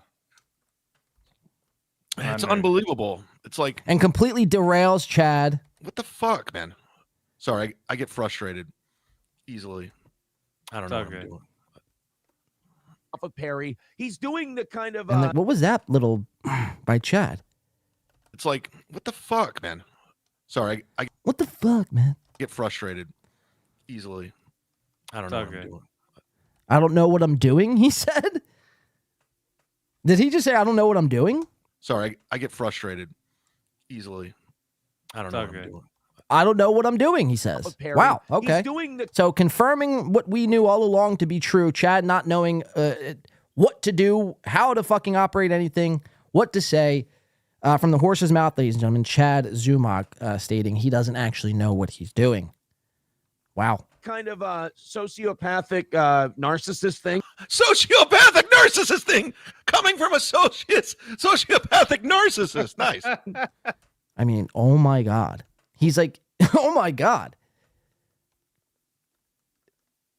You know, we make fun of the Ray DeVito time loops here, but this is, and Ray DeVito's time or brain like kind of freezing up and glitching out. This is what it looks like when Chad's brain seizes up and freezes. He's like, he almost is as bad as Stuttering John. Like, I'd probably give you guys the argument that Chad Zumach actually stutters more than the person they call Stuttering John. The kind of sociopathic narcissist thing. Sociopathic narcissist thing coming from a sociopathic narcissist. Nice. And then he just snaps out of it and says, nice. Thing coming from a sociopathic narcissist. Nice. Where you separate Perry. It's like, what? From the people who have cared about him, like Don and Mole. And you convince Perry that, you know, he's the guy that Perry has to be with. You don't even know who he's talking about. Don and Mole they were done with Perry. They moved on. They didn't care about him. His eyes are like he's always like blinking so hard. Like every time Chad blinks, like it's like a workout, like an eyebrow workout. And he like breaks a sweat. They were done with Perry. They moved on. They didn't care about him. He's constantly told Perry, or he's Like, what is going on with his eyes? Constantly said that Perry wouldn't have a place to live if it wasn't for you Tom. Remind them that your life, however great or bad it is indebted to me for everything I've helped you. Because without me, you wouldn't even have this. Somehow he just cleaned the glasses he's wearing, but somehow they're more foggy than they were before he just cleaned them. Exactly. So then we fast forward to this weekend. All right, so it's much of this just, this is actually gold. We'll keep watching a little bit, but this is where Chao is going to, really give it to Chad here. Chrissy Mayer, who's going to be here on October 21st with Lila Hart and Nick Rekieta. Get your tickets at Eventbrite.com. Can't wait. We'll be putting that one on. It'll be Oh, that's going to be huge. That's going to be a big show. See, man, we should go, bro. What do you mean? What do you mean? We should go to the event. What do you mean? What do I mean? I mean, that's Chad's way of saying, yeah, like, no thanks. That's going to be huge. That's going to be a big show. See, man, we should go, bro. What do you mean? Oh, you live down there, don't you? I don't know if I'll be up in the Midwest at that time. Of course, Chao's always doing some extravagant fucking trips to, Nova Scotia and fucking Japan and Dubai. I don't know if we'll actually be in the Midwest during this time. Okay. Duly noted. Thank you, Chao. Because I'm going back to Florida once it gets a little cold up here. But dude, if I am, dude, you should fly up here and we should go to the Chad again, just messing with his eyes. That sounds like a show. horrible Itching his evening. eyes. Does Chad have pink eye? Watching them do stand up? I don't know, but it'd be funny as fuck for us. Like, Well, the last time I said I was going to Chrissy Mayer's show, she had the general manager and the booker of the Orlando Improv make sure I was not there. She put in numerous phone calls in fear of her life and safety. So I don't think that's going to go any better if I fly out to Minnesota for this. Nah, dude, I run this state, bro. Don't worry about that. Yeah, well, I don't know. I run this state, Chao says. I'll think about it. How about that? Chrissy, Lila, and Keanu. All right, let's find this epic part here. I'm not going to watch them just watch Steel Toe and add absolutely nothing to the conversation. All right, so he kicks him off right around there. I think he says it right around. We'll go to 113. 119.13. So now they're covering Stuttering Dude, John. Shirley's like your arch nemesis. How epic is that? All right, shall we? This is the stolen Suzuki logo. He has none of this prepared or pulled up. It's like, neither do you, Chad. Neither do you. I mean, you've literally admitted it multiple times here on today's program. He just doesn't live on air. It's Chad is so funny, dude. When he talks and tries to critique something, he's literally talking about himself. Like, it's the clearest form of projection I've ever seen in my life. He's lazier than you, honestly, Zumak. I would like to you're- think so. You're the laziest dude ever, but he's lazier than you, bro. Oh my! And then all of a sudden, out of nowhere, Chao pops up and goes, he's the laziest dude ever, Zumak. I mean, you're lazy, but he's, just way lazier than you. I mean, just out of fucking left field. Everything's going good. They're commenting on, or they're just watching clips together. They're yucking it up, talking about the next time they're in town with one another. And then all of a sudden, out of the blue, you're lazy, Zumak, he says. You're the laziest dude ever, but he's lazier than you, bro. How am I lazy? All right. I mean, you haven't done any production in your show. Wow, you haven't done any production in your show. Something we've been yelling from the rooftops here on our show. I see Dr. Chao now in the chat laughing away. I mean, look, again, say what you will about Chao, but this was of epic proportions. Epic proportions here. I mean, literally has said what we've all been saying, but nobody's actually said that to Chad on his podcast. So he calls him lazy and then says, you do no work. You don't put in any effort into your podcast. Excellent shit there, Chao. We got to watch that all unfold, that sequence again. Because watch, Chad goes from like happy, like I'm smiling, this is great. Stuttering John, we're killing it. Now all I need is a David Chandler don't know, and my life would be great. All of a sudden it goes from happy to, wait, what? And he's very upset. Let's watch this all unfold again. This is awesome shit here. He has none of this prepared or pulled up. He just does it live on air. He's lazier than you, honestly, Zumak. I would like to think so. You're the laziest dude ever, but wow, he's lazier than you, bro. How am I lazy?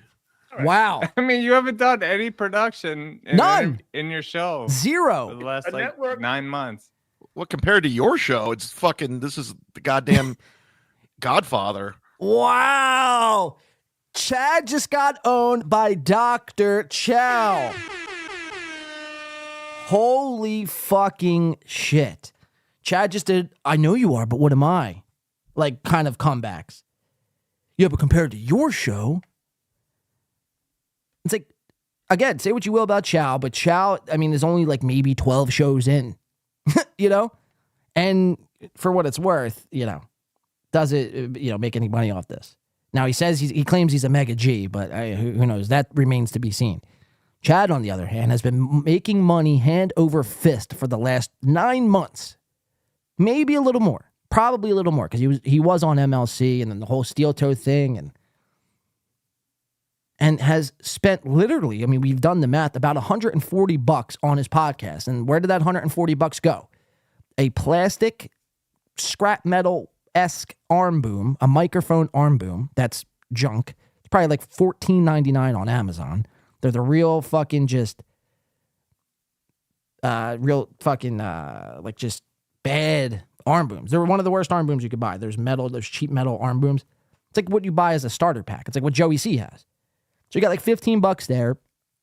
He bought this MXL BCD 90 microphone, which back a couple years ago was about $90 to $100. Now goes for, you could probably pick one of those bad boys up for about $65. And then Chad at the time did buy headphones. So, I mean, maybe he spent $150. Other than that, it's been nothing. And we've been getting promise after promise after promise about this new studio. Remember, Chad a couple weeks ago said he had equipment lying around in his spare room. He was just waiting for the opportunity and the moment to present itself to actually start building this new studio.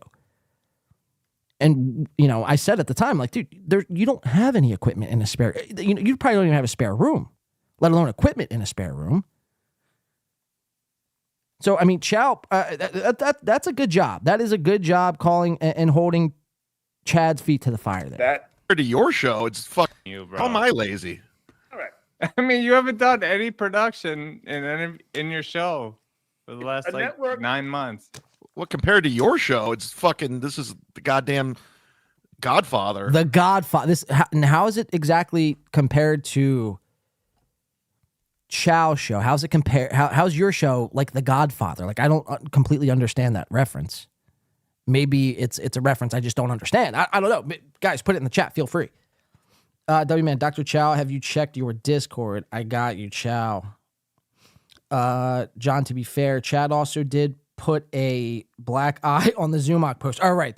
But that's Chad's extent of his production, getting a black Sharpie and coloring in a picture of himself.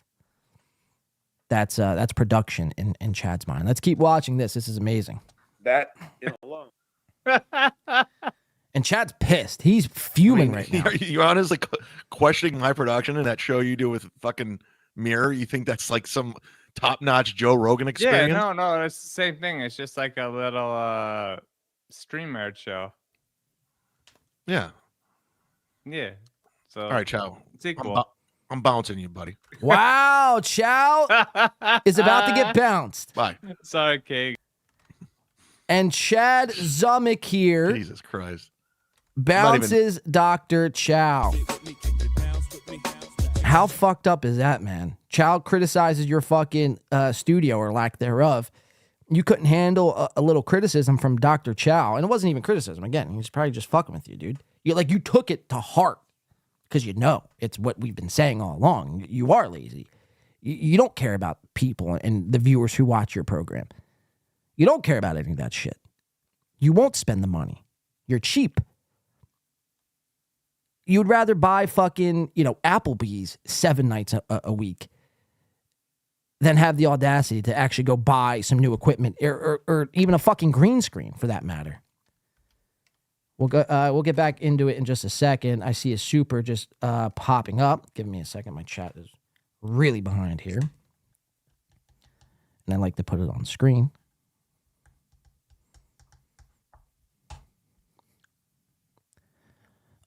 This is from Clubfoot Kodak Carl, or as Chao puts it, KKK. He says, John, don't these people super chat? Here's to a fine job. This is a super chat donation that dumb Vito never get from me. I assure you, he isn't worthy. We appreciate the $10, Clubfoot Kodak Carl, aka KKK. $10. Just let me know that doing a good job here. We appreciate that. KKK. Clubfoot Kodak Carl. Did I put that on the screen? No, it's not even on the screen. Later, Chao. I think Chao's out of here. Got awkward, says Jeff Closer. James McKeon says Rocky's Booker got killed in The Godfather 2. Then he's testifying in trial. I still don't understand the reference, though. Gino Blobino, says, Chao, can you loan Genta some money? She's a poor. Jeff Closer coming in says, agreed. I would never super chat Ray. Win by 2 rules. We appreciate that, Jeff. Coming in for the $9.99. We appreciate that. Yeah, I mean, dude, it's bad, man. It's bad. It always blows my mind when you see these guys. I mean, they clean up, they clean house on super chats, and none of it goes back into their studio or anything, any equipment, any new cameras, nothing. It's all fucking. Again, I said this last week. I went on a whole thing. It's like it's just take. How can we extract and take more from the audience without giving anything back? Chad is the type of person who would be damned to go into his own pockets and spend $500 to $1,000 on just something. It doesn't have to be a green screen or a new mic or better audio, a better camera, just something. Buy a sign. Like, you know what I mean? Just anything. Instead, what we got, it was what someone said earlier, is Chad got a black Sharpie and color design. That's it. That's his idea of redesigning the set. Let's keep it moving, though. Thank you, Jeff and Clubfoot, coming in. We appreciate that, guys.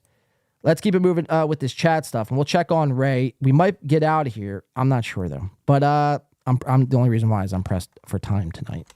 So let's keep watching. This is Chad Zumick, who just bounced Dr. Chao. Mad, so.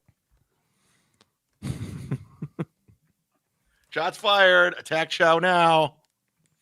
You actually, I saw that. That's why. Oh, there's Chris. Oh, so according to Chad, he saw your little text here. And according to Chad, that's the only reason why he bounced him. Because he saw your chat, Chris. It's like, no, you were made to look like an ass on your own show. That's why you bounced him. Oh, you actually, I saw that. That's why I bounced him. And his eyes. What the fuck is going on with your eyes? What is going on with your eyes? Like, I need to know. They're fluttering way too much for my liking now. Like, now I think like you're on some sort of substance. No, I got to get through this video. Because I did prepare. It's like, no, you didn't. And what I'm about to show you is another Chrissy Mayer video where she went on. Because she has to go on every podcast. She always like pretends like. All right, so let's go to the third time. Dr. Chao comes back for more, and they're going to do a little hype train together. This whole show, you guys have to go back and watch it yourselves in its full context, but the whole show, you watch it back. Chad, the whole not podcasting notion is starting to seem like a good route for you. Her fucking. He says, I love both them gals, but these podcast wars are hilarious. Dude, is Chao back again? Here's Chao. What the fuck, man? Why are you, what? What up, King? What no, I wanted to comment on the video. I mean, I'm yeah, come on. Don't worry about it. Just enjoy it. Just enjoy it? Yeah. Well, if you're here, yeah, you're going to have to hype train. I'm ready for it. Okay. This is serious shit. I don't fuck around with the hype train, dude. Look how sad. What a sad excuse for hype train this is about to be. Let's watch. All right, fine. Let me put on the music. No, I got it. No. I got the hype train music. Please do it. Buckle up, or I'll throw you off the fucking hype train. Look at this hype. Yeah. Look at this. Just watch. Hype train.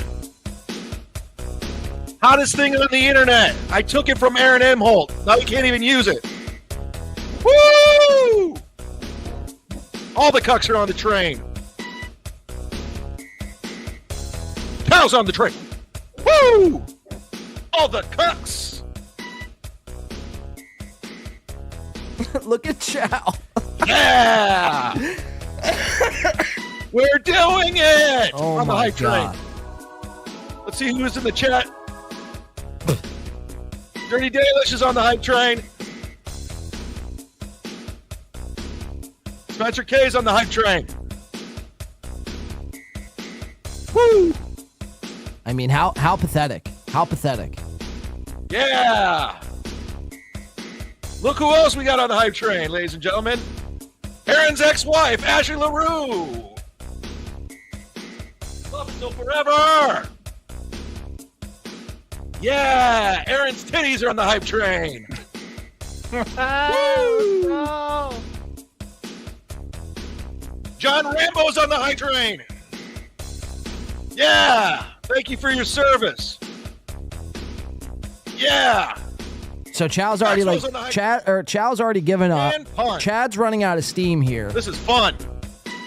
realizing how pathetic this actually is. Yeah. Kevin Brennan's on the hype train. Shuli's on the hype train. Steel Toe Morning Show. I love you, Shuli, but I'm never going to let that photo go. You got Love Until Forever's on the hype train.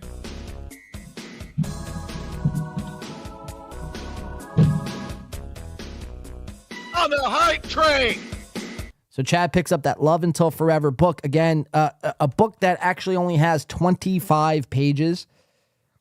A book that we read here. We didn't do it on the show, man. I never got to do that. Wow. We might do that one day, do like a special Love Until Forever read along. We might do that next show, like at the beginning of the show. 25 pages. Chad has still yet to finish this book. Still yet to finish the book. But yet he pulls it out. as if it's this big own. It's like, Chad, you know, the only good that book has is if you read it. Chad's still on page 3. The whole book. This gets worse. Keep watching. Whoa! Getting backed up on the hype train with the super chats. I think there was like 3 super chats. Whoa! Want to send them? Let's go. April's mom's on the hype train. I can't confirm or deny that photo. And Dick Fitzwell is April's mom and father. Woo! FDIC hack! Put him off the hype train. Mike Sharks unite. Throw his fucking ass off the hype train. Yeah. Oh shit. Toucan Sam's on the hype train. Super sticker. He actually has a steel toe morning show. So Chad, I mean, again, Chad and Ray do this a lot. Like they start a sentence and their brain, like I don't know what it is. I don't know if it's the fucking ADHD in them, the ADD. They didn't take their fucking Adderall. They took too much Adderall, but they always start a sentence and then not finish it and then go into another topic. And it leaves you like on the edge of your seat. Like, what were you going to say? So he says, Toucan Sam has a steel toe and that's it. Obviously, if you look here, Toucan Sam's logo on his YouTube channel, or hers, I don't know what Toucan Sam is, but is the Steel Toe Morning Show emblem, the logo. That's what Chad was going to say, but just stopped at steel toe. He actually has a steel toe morning show. So now we are left to believe that Toucan Sam actually has a show called Steel Toe Morning Show, according to Chad. Yeah. Just getting a text. Woo! Right. Hi, train. Hi, train. So I'm getting a text from the booker at the Comedy Key West. Sure you are. Town Kumia's on the hype train. Look at Chao. This is his train, baby. Wow. Yeah, Anthony. Handsome guy, aren't you? Chrissy's teeth's on the hype train. Chao's doing like the crip walk. Shout out.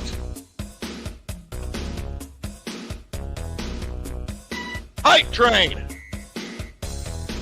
It's like Chad is terrible at reading the room. His eyes are glued to the live chat here, waiting for David Chandler to come in for a 50 gifted sub. Again, this is how pathetic we have gotten. When I say we, I mean like Chad and Patrick, B-Dabber, all those guys. His eyes are glued to that live chat, waiting for Chandler to come in. Otherwise, you just look like a fucking idiot dancing for like $6. Because that's like about how much you made. And, you know, Dr. Chao is off doing his own thing right here. I mean, really puts a whole new meaning to, you know, feeling the music. And there's, I guess, is his wedding band from a Mega G. Now, I don't know if you ask me. That looks like a wedding ring that was picked out of a gumball machine. Not something a Mega G would wear. But what do I know, right? I can't even afford my fucking Amazon Prime. Kind of top GMI. Or Mega GMI. But yeah, Chad over here dancing away. Horrible, pathetic hype train. And again, it's like, you know, you should have killed this bit months ago, Chad. You should have killed it while I was on top. You did that big fucking pool stream of David Chandler, and I see W-Man had just came in there. So we'll read that. You should have killed that bit when David Chandler gifted you or donated to $1,000 to you. You should have stopped there. W-Man coming in says, not a full night without Bob Shuley. You're absolutely right, W-Man. Justice for the one they call Bob Shuley. We appreciate the 2, though. Hopefully that popped up on the screen. So, yeah, Chad has lost it. Let's keep watching. I think, Chad knows he's lost it as well. Did that not pop up on the screen? Oh, yeah, it did. Okay, cool. All right, let's get back into Chad Zumick, shall we? Bill, that would break the hype train. My hype train's off. Yeah, it is. Woo! I was a little off today with the hype train. I'm not used to doing the hype train, bro. not used to doing the hype train with other people. I like hype train alone. I know. Speaking of Sorry, alone, bro. that's all good. Speaking of alone, go sign up to my Patreon, y'all. Let's go sign up. Yes. Wow, what a deflating fucking hype train. Pathetic, Chad. Time to put the hype train to rest.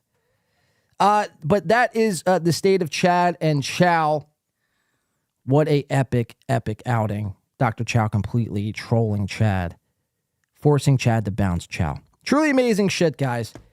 Truly amazing shit on the week in, oh, I always forget the name of this segment. Cuck Shark Week in Reviews.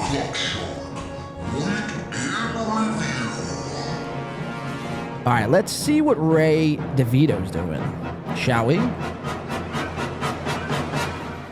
We're doing it. Oh, is he on with Addicted to Profits right now? Carlos Danger. I'm an asshole. Wow.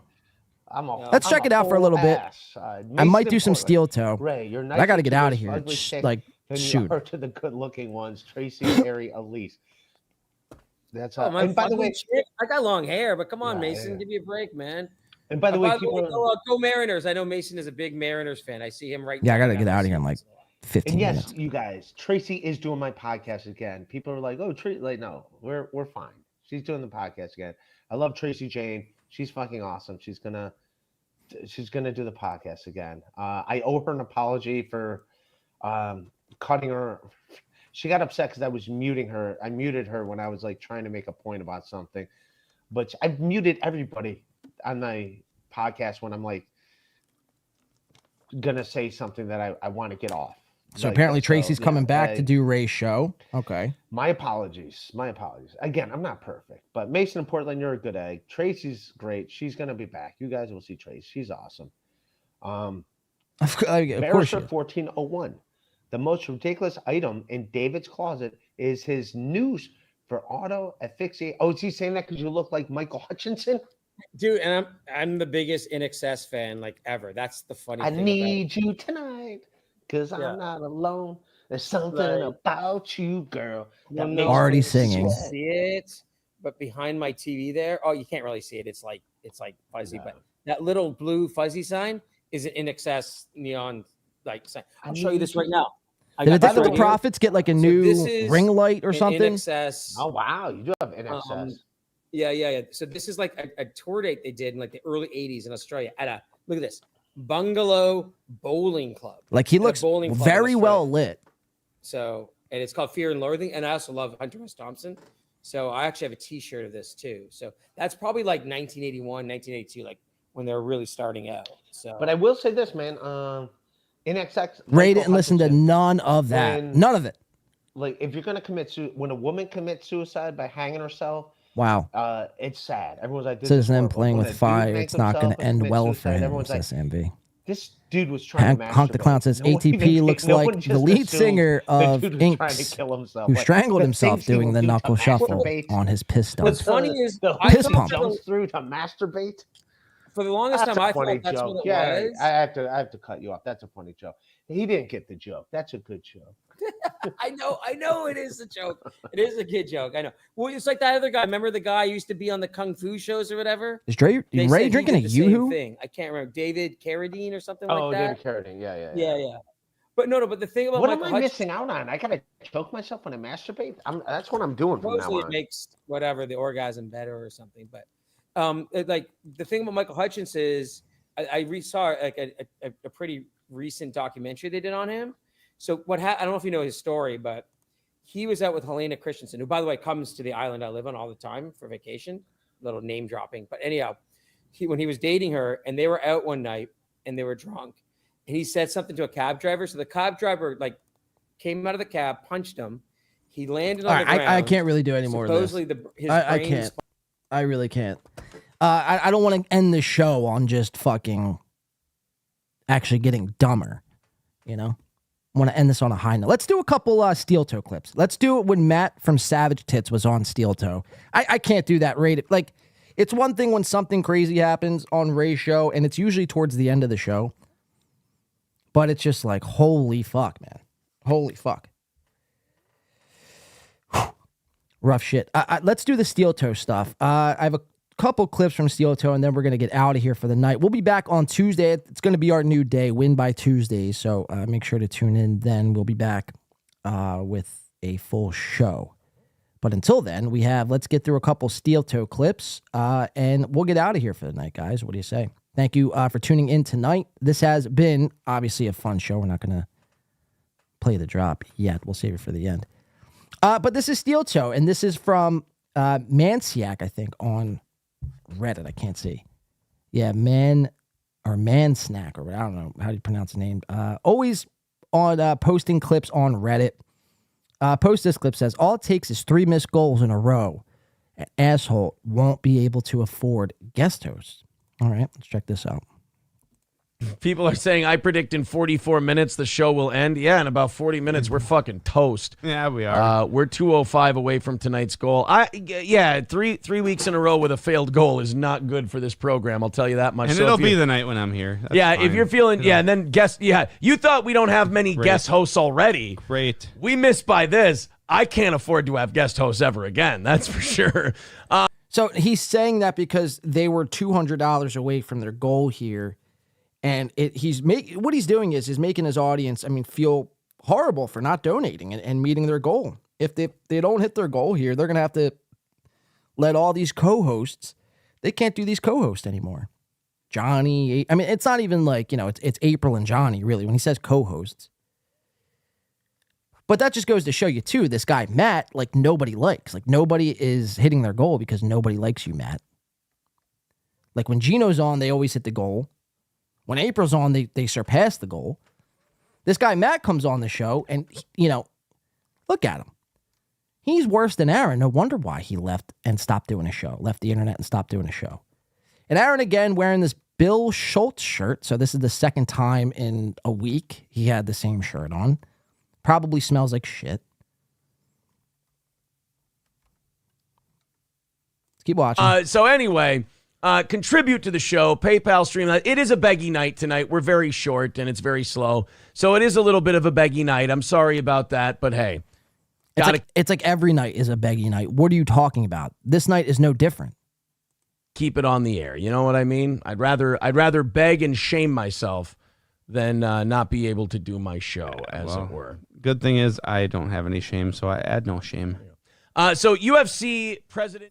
All right, so really bad stuff there from Aaron being, I don't know if they actually hit that goal or not, $200 away from the goal with Matt from Savage Tits podcast. We're going to stick on that same show. And this is from Toucan Sambo. It says, life is tough for an e-beggar and it will only get tougher. This is more of a longer clip. Let's check this out. This one's pretty good. What's that? Pretty much not having an existence on social media anymore. It is kind of right. Like, dude, life is so I hate one of these guys. They always like try to make it sound incredible. Like, oh, I gave up Facebook and YouTube and Twitter, and now I'm the best version of myself I've ever been. But yet here you are back on YouTube. If you felt that good, you wouldn't have come back. A part of you still wants to do this. If I feel good about something and something made me feel icky or I didn't like doing something, I wouldn't do it, no matter who asked. But this guy, Matt, and a lot of these people do that.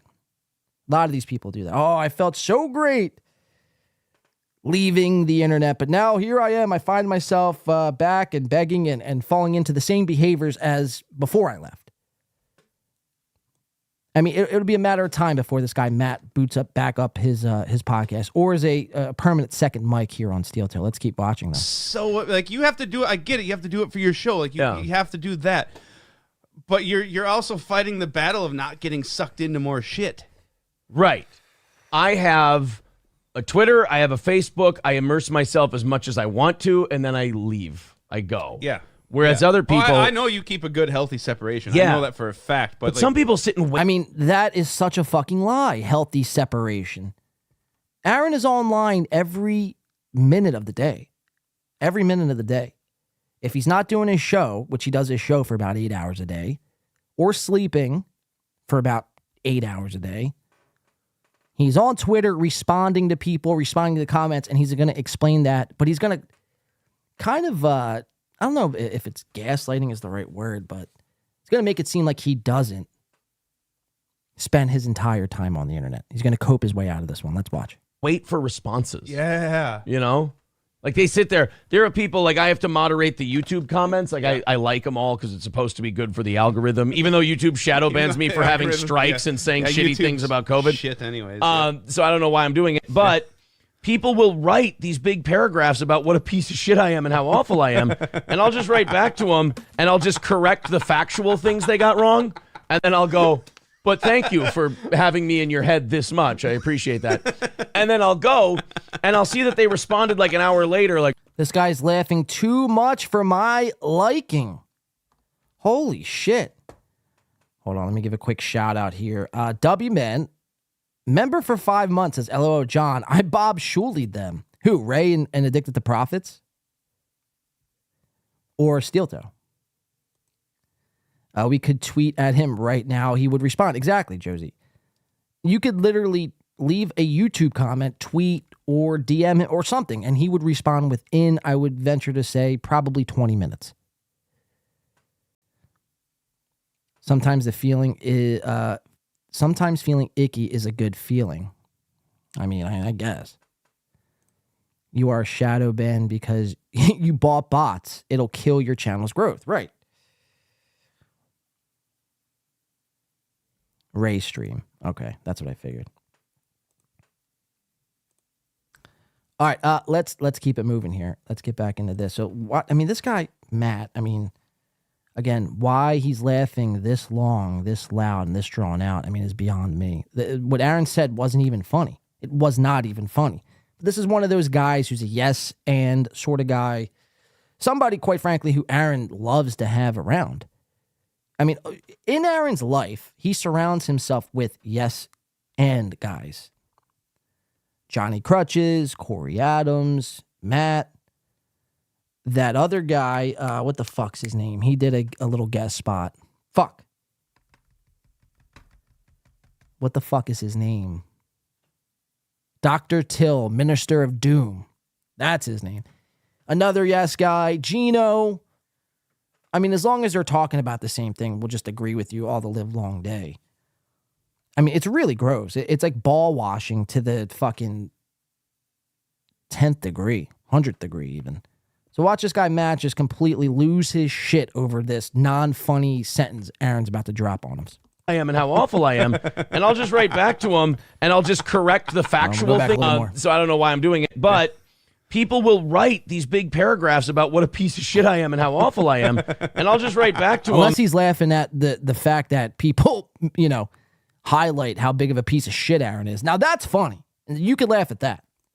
And I'll just correct the factual things they got wrong. And then I'll go, but thank. What if this guy is actually like a secret troll and he's like so involved? What if this is Toucan Sambo? What if this is the Toucan Sambo and he's like so involved in posting clips and he's like getting a chuckle? He's like, this is my evil plan coming true. I don't think that to be the case. I'm just speculating here.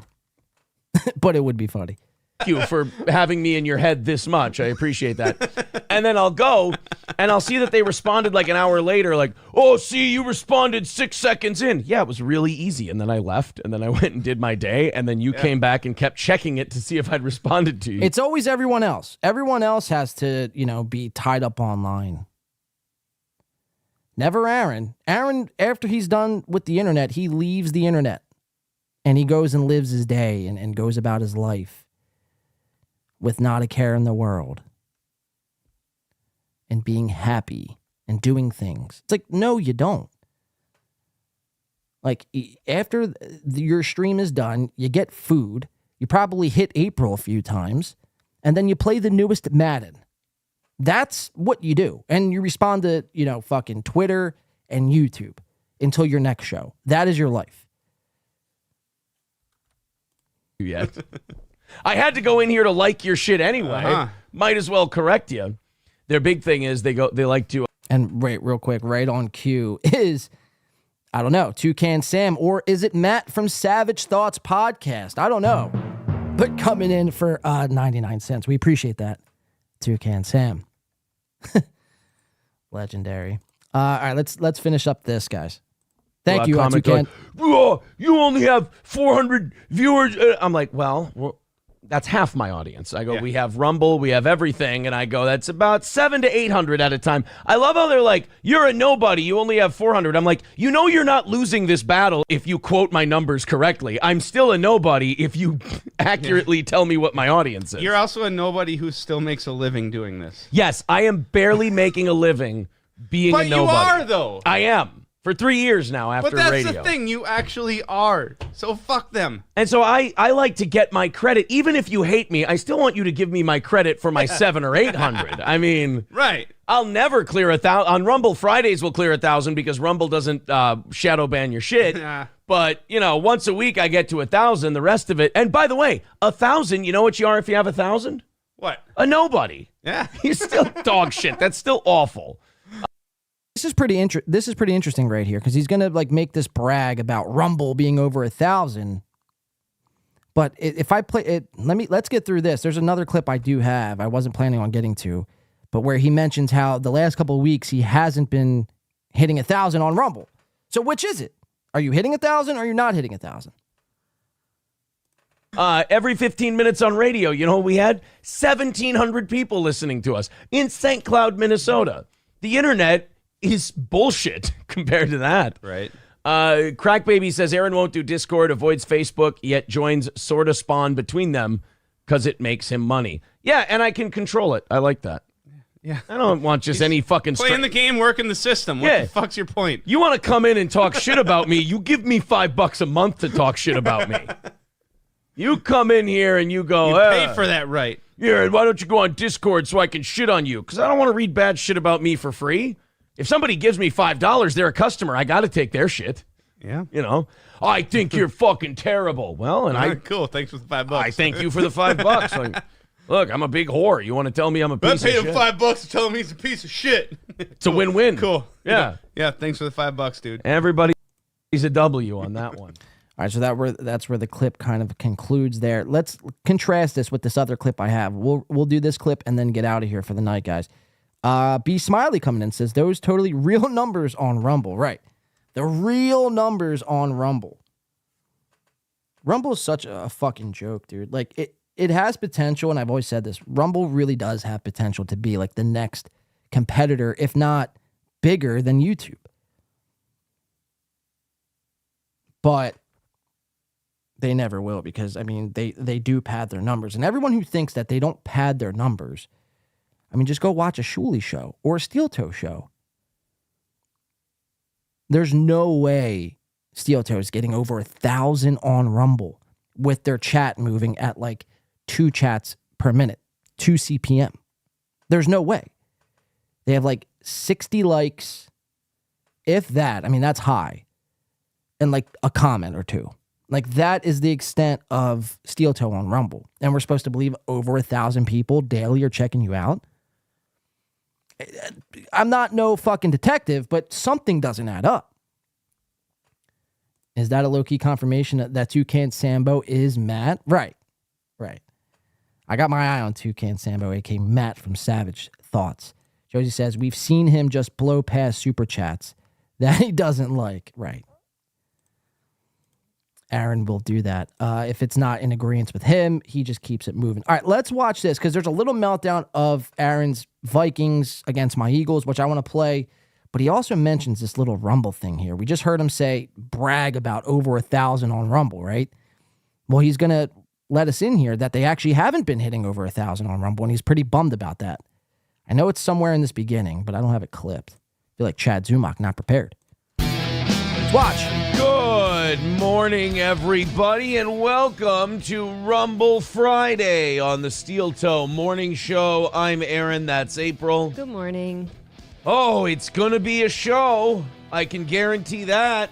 It's been a successful week so far. Listenership has been down just a little bit. That sucks ass, but hit all the goals this week. We're going to hopefully throw at least the 250 to our buddy Redbeard's family.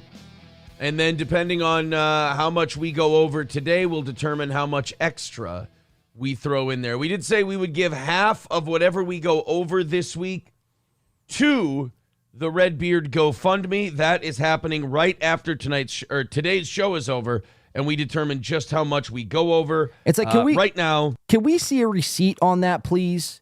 Can we see a receipt on that, please? You claim all the money you're going to make on this show here today is going to go to the Redbeard family, but no one can verify that besides you. I find that to be odd. Toucan Sam coming in with another 99 cents, fucking making it rain, Toucan Sam. Making it fucking rain. Or should I say, Matt? I don't know. Either way, we appreciate the 99 cents. So yeah, it's like, Aaron, release the receipts. Release the receipts. We need to see them. Release them now. Otherwise, this never happened. Let's get back into it. We are at 80. We have gone over 160 in total on these different days. And now we are 80 of that goes to him. 80 of that has been put into other morning shows. So thank you guys very, very much. Today, what we're doing is we are giving everything we go over to Redbeard because it's the end of the week. So if we go over, that just means we went over. It's done. It's finished. We got what we needed. Everything that we go over today is going to Redbeard and his family on that GoFundMe. Balls deep. If you want to put the GoFundMe link up there one more time, please do. For Redbeard, who passed away, left behind a 15-year-old son. We're gonna do some helping at the end of the show today. So get your contributions in over on Rumble. I know it's difficult when it comes to like the links and everything. If you're watching on an Android, you can either use the browser version, or we did put the links to PayPal, Streamlabs, and Venmo in the description of the video, so you can use that as well. So all kinds. Always something with this fucking steel toe. It's always been something. It's always take out your fucking wallets and purses and start giving us money. We're a minute 50 seconds into the show, and it's give us money. We need money. Money, money, money, money, money, money, money. How fucking just pathetic, man. What a miserable existence, April. I mean, are you happy with yourself? Are you happy with the decisions you made in your life, April, that led you to this point where every day, multiple times a day, you're shaking your tits around for a fucking shekel or two? Shaking a fucking tin can for a few pennies? Shaking a wooden coffer for 99 cents? You could have been making 50 grand plus a year with benefits and a 401k if you would have just stayed on the farm or factory or both. But instead, you decided to take the lazy approach. You decided to take the lazy approach. And you want to play radio. So I ask you, are you happy with the decisions you made in your life, April? I had kids to take care of this weekend. I was having fun. Well, that doesn't explain it. That doesn't explain it. Always having fun is April M. Holt. But so watch, there's gonna be a lot happening here. Let's keep watching. Kinds of different ways to contribute. I got some people last week telling me, "Oh, it's hard on Rumble. It's difficult. I use an Android, and there's no way for me to click the links that you put in." They said if you put them in the description, it's easier. Okay. Otherwise, there's Rumble rants. There's subscribing to the channel. There's all that stuff.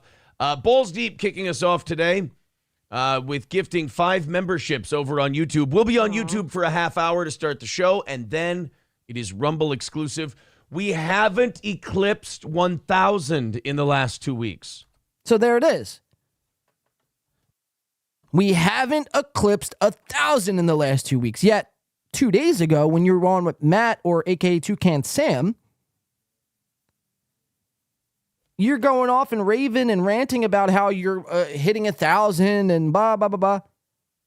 But, I mean, from your own words. Exclusive. We haven't eclipsed 1,000 in the last 2 weeks. So it's like, which is it? Have you hit 1,000 or have you not hit 1,000?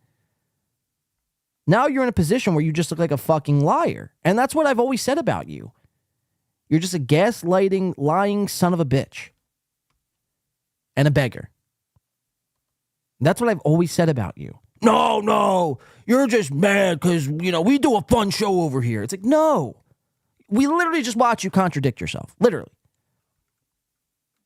And, I get it. You'll probably spin this too. But, it's like, Jesus Christ, dude. Have some fucking self-awareness. Exclusive. We haven't eclipsed 1,000 in the last 2 weeks. Uh-oh. That's a problem. We got to fix that today. So make sure you're hitting like. Make sure you're hitting follow on Rumble.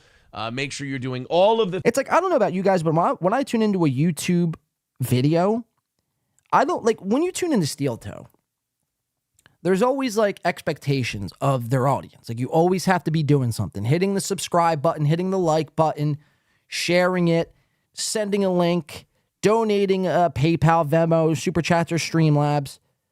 Like, you always have to be doing something. Like, I don't know about you guys, but when I watch YouTube, if every 5 seconds that's what I heard, the video telling me to always constantly be doing something, always reminding me, I would never, ever watch that show again.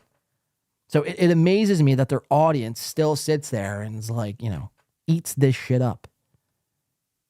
All fake 1,000 people on Rumble.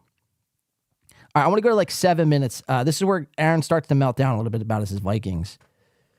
His Minnesota Vikings, who lost to the Philadelphia Eagles, my Philadelphia Eagles, this past Thursday night in a great win. Another win by 2 over the Steel Toe Morning Show, which I could rest my hat on. Good work. Let's watch him melt down, then we're going to get out of here for the night, guys. Check it out. And said, you know what? Since I can't rely on anyone else, I'll just put this whole goddamn thing on my back. And they almost did it. So can you imagine if they hadn't dropped the balls they did? If it would have been a completely different game. If Robert E. Lee had been 10 minutes earlier, slavery would still be legal. I don't know what to tell you. No, it was a very frustrating game to watch. And now we're 0-2, and now you have to beat either. Let's see, you have to beat the Chargers. Here's the problem if you're the Vikings. If you don't beat the Chargers, then you're probably going to have to beat either the Chiefs or the 49ers, then probably win every game in your division. Once you start 0-2, the path to the playoffs is really murky. It's very few 0-2 teams make the playoffs. And now the problem the Vikings have is they have a very tough schedule. And maybe it's time to just consider the fact that team last year got very lucky a lot, and that now they used the term on TV last night, regressing to the mean. That maybe, look, you can't win one-score games all the time and be a really good team. You got to kick the shit out of some people, and we are incapable of kicking the shit out of anyone. And if you're incapable of kicking the shit out of anyone, you leave yourself open to lose to Tampa. So we get 10 days. Look how mad he's about I'm to done. get. Like, honestly, I'm done with this GM if we don't address the fucking offensive line. Whoa. This week. I mean, he just went from 0 to 100 real fucking quick. All of a sudden, just kind of, talking, and then just boom. Again, this is about football. This GM, if we don't address the fucking offensive line this week. You got 10 days. If Dalton Reisner is not on this team come next week, it's inexcusable. What'd you call the O-line last night? Paper mache? Paper mache. That's the correct way to put it. They're tearing through it. April Adden excellent radio standard commentary there. Good job, April. Really, just, zingers. Fucking zingers. Going to be a real hoot. Let's keep watching. Fuck extending Kirk Cousins. He might not be alive by the end of the year. That's my concern. And they were talking about that after the game is like at his age, how much he goes through per game is dangerous. Do you guys know how old he is? I'll tell you how old Kirk Cousins is. He's 1 year younger than me. Hey, wait a minute. That's... Whoa. What the shit? You need to accomplish more. This is... Wow, you need to accomplish more, says April. See, this is why, sometimes I don't mind April, because sometimes she lets things out. Like, she doesn't know she's doing this. She's just, being, dumb. She's being, honestly dumb. Dumbly honest. Yeah, dumbly honest. And she lets these little things blurt out. And it's really, how she's feeling. Aaron will tell you otherwise, and that they're just, playing it up for the camera. But in reality, like, do you think April is actually happy with her situation? No. Of course she wishes he was Kirk Cousins. The only difference is most women think the same thing too, but it's like the only difference is like, they wouldn't say it out loud. Like they could think it, but they don't say it. That's whoa. What the shit? You need to accomplish more. This isn't okay. I need to start throwing for more yards. Yeah, you really do. That's for sure. You need to move that pocket around. Oh, yeah, no shit. Yeah, the only way Kirk Cousins can have time to throw is if we run plays where he literally he completely leaves. To create time for Kirk, he has to run away from his offensive line. Yep. He's the only quarterback I know who has to do that. It's like, all right, we need time to throw. Usually if you need time to throw, you go, I'll sit in the pocket behind my 300-pound dudes and they'll block for me. No, with Kirk Cousins, it's, hey, in order for us to have any success, he has to run away from the people who protect him. Protect him. Yes. It was a frustrating game to watch. Lots of coping from the Steel Toe show here. You are coping and seething. You just can't accept what you're seeing. Steel Toe's coping. So, yeah, Steel Toe, they're going to go on and cope about the Vikings and how shitty they played and our Birds, how we just fucking ran rough shop all over them. I love it. I love to watch it. Go back and watch it for yourselves. I am against a heart out here, and I unfortunately have to get going. Some of you are like, yes, thank fucking God, just shut the fuck up already. Some of you, maybe not so much that thought. But we'll be back here on Tuesday, guys. Thank you so much for tuning in. I just want to give one more quick shout out to everybody who helped out on today's show and everybody who tuned in. We appreciate that. Thank you so much. We have on today's show, Muted Growl becoming a member, Michaela becoming a member, Sam V, Lance, W-Man, Broccoli, Leo Gunn. Oh, I didn't even see Leo's. What up, John and Soft? Had a birthday myself this week. Cheers, boys. Thank you, Leo Gunn. You're probably still watching. I didn't even see yours there. Leo Gunn, Muted Growl, member for 2 months. Clubfoot, Kodak, Carl coming in. Jeff Closer coming in tonight. W-Man, the member for 5 months and another time as well. Toucan Sam twice and B Smiley. We appreciate everyone, super chatting and becoming a member. It's the best way to support this channel, $4.99. But yeah, guys, thank you so much. And everyone who tuned into tonight's show, it was definitely a doozy. Who knows if Chad Zumach comes back after getting trolled by Chao? Maybe he finally quits podcasting. Apparently, we're going to see Ray, DeVito, and Tracy Jane again, so we'll keep our eyes on that. We'll be back Tuesday for a longer, not abrupt ending style of a show. So we'll be back Tuesday sometime around like 6 after MLC. But again, thank you so much for tuning in. This has been a fun show. This has been a very fun show. Very fun show. Very fun week. Yeah, I want to read a couple of, just a few comments. B Smiley says, thank you, John, for the show. Yeah, thank you, B Smiley. Thank you. Have a safe weekend, guys. Let's see. Hold on. Doing like 5 things at once here. Boom, boom. At least I don't live in Bompton, says God. God, you wouldn't survive out here. I'm barely making it since Sam V. So they're having the conversation on their own. See all even when you don't see me. B Smiley, Kmart had the best comment. Where's Kmart? Was it earlier? Yeah, guys, so we appreciate everything. We'll be back here on Tuesday. What did Kmart say? Hold on. Redbeard's family got Stoney's gift cards. Wow. That's truly epic. Tom Chilstrom has a message for all of you guys. No, hey, everybody. Thanks for hanging out with us. Thanks for being here. Pretty solid effort all around, I would say. Mostly from Corey and I. Luke had some good points. But all in all, a good show. Thanks for everybody for being here. Let's call it a night. And bring home the troops, guys. Thank you again. We'll be back Tuesday. Have a safe weekend. Don't drink and drive unless, of course, you have to. Stay safe out there. We'll see you next time, guys. Have you seen her? So bad and pretty, moving with a style and ease. And I feel her from across the room. Yes, it's love in the 3rd degree.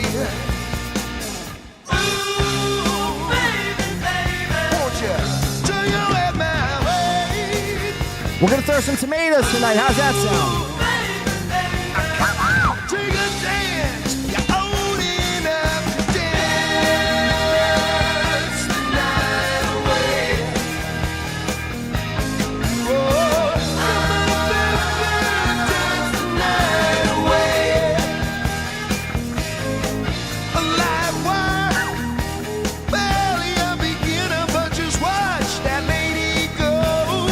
She's on fire, 'cause dancing gets her higher than anything else she knows. Ooh, baby, baby, won't you turn your head my way? Ooh, baby, baby, well, don't skip romance, 'cause you're old enough to dance the night away.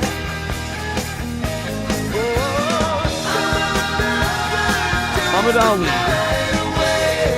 weighed in at 220 pounds for the Rumble in the Jungle. Muhammad Ali was 6'3".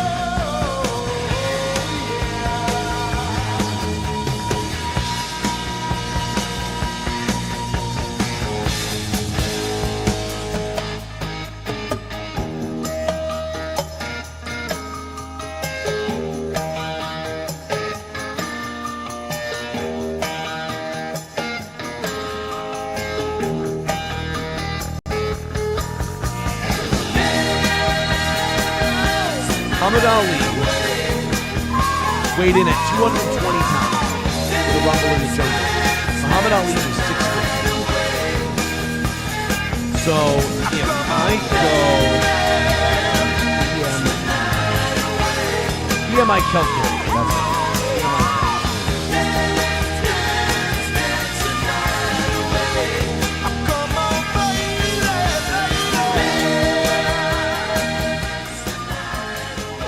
Thank you so much, guys. We'll see you next time. Stay safe. All be well. Stay healthy. Tuesday night. We'll see you then. Thank you so much. We'll see you next time. Man, you are one pathetic loser.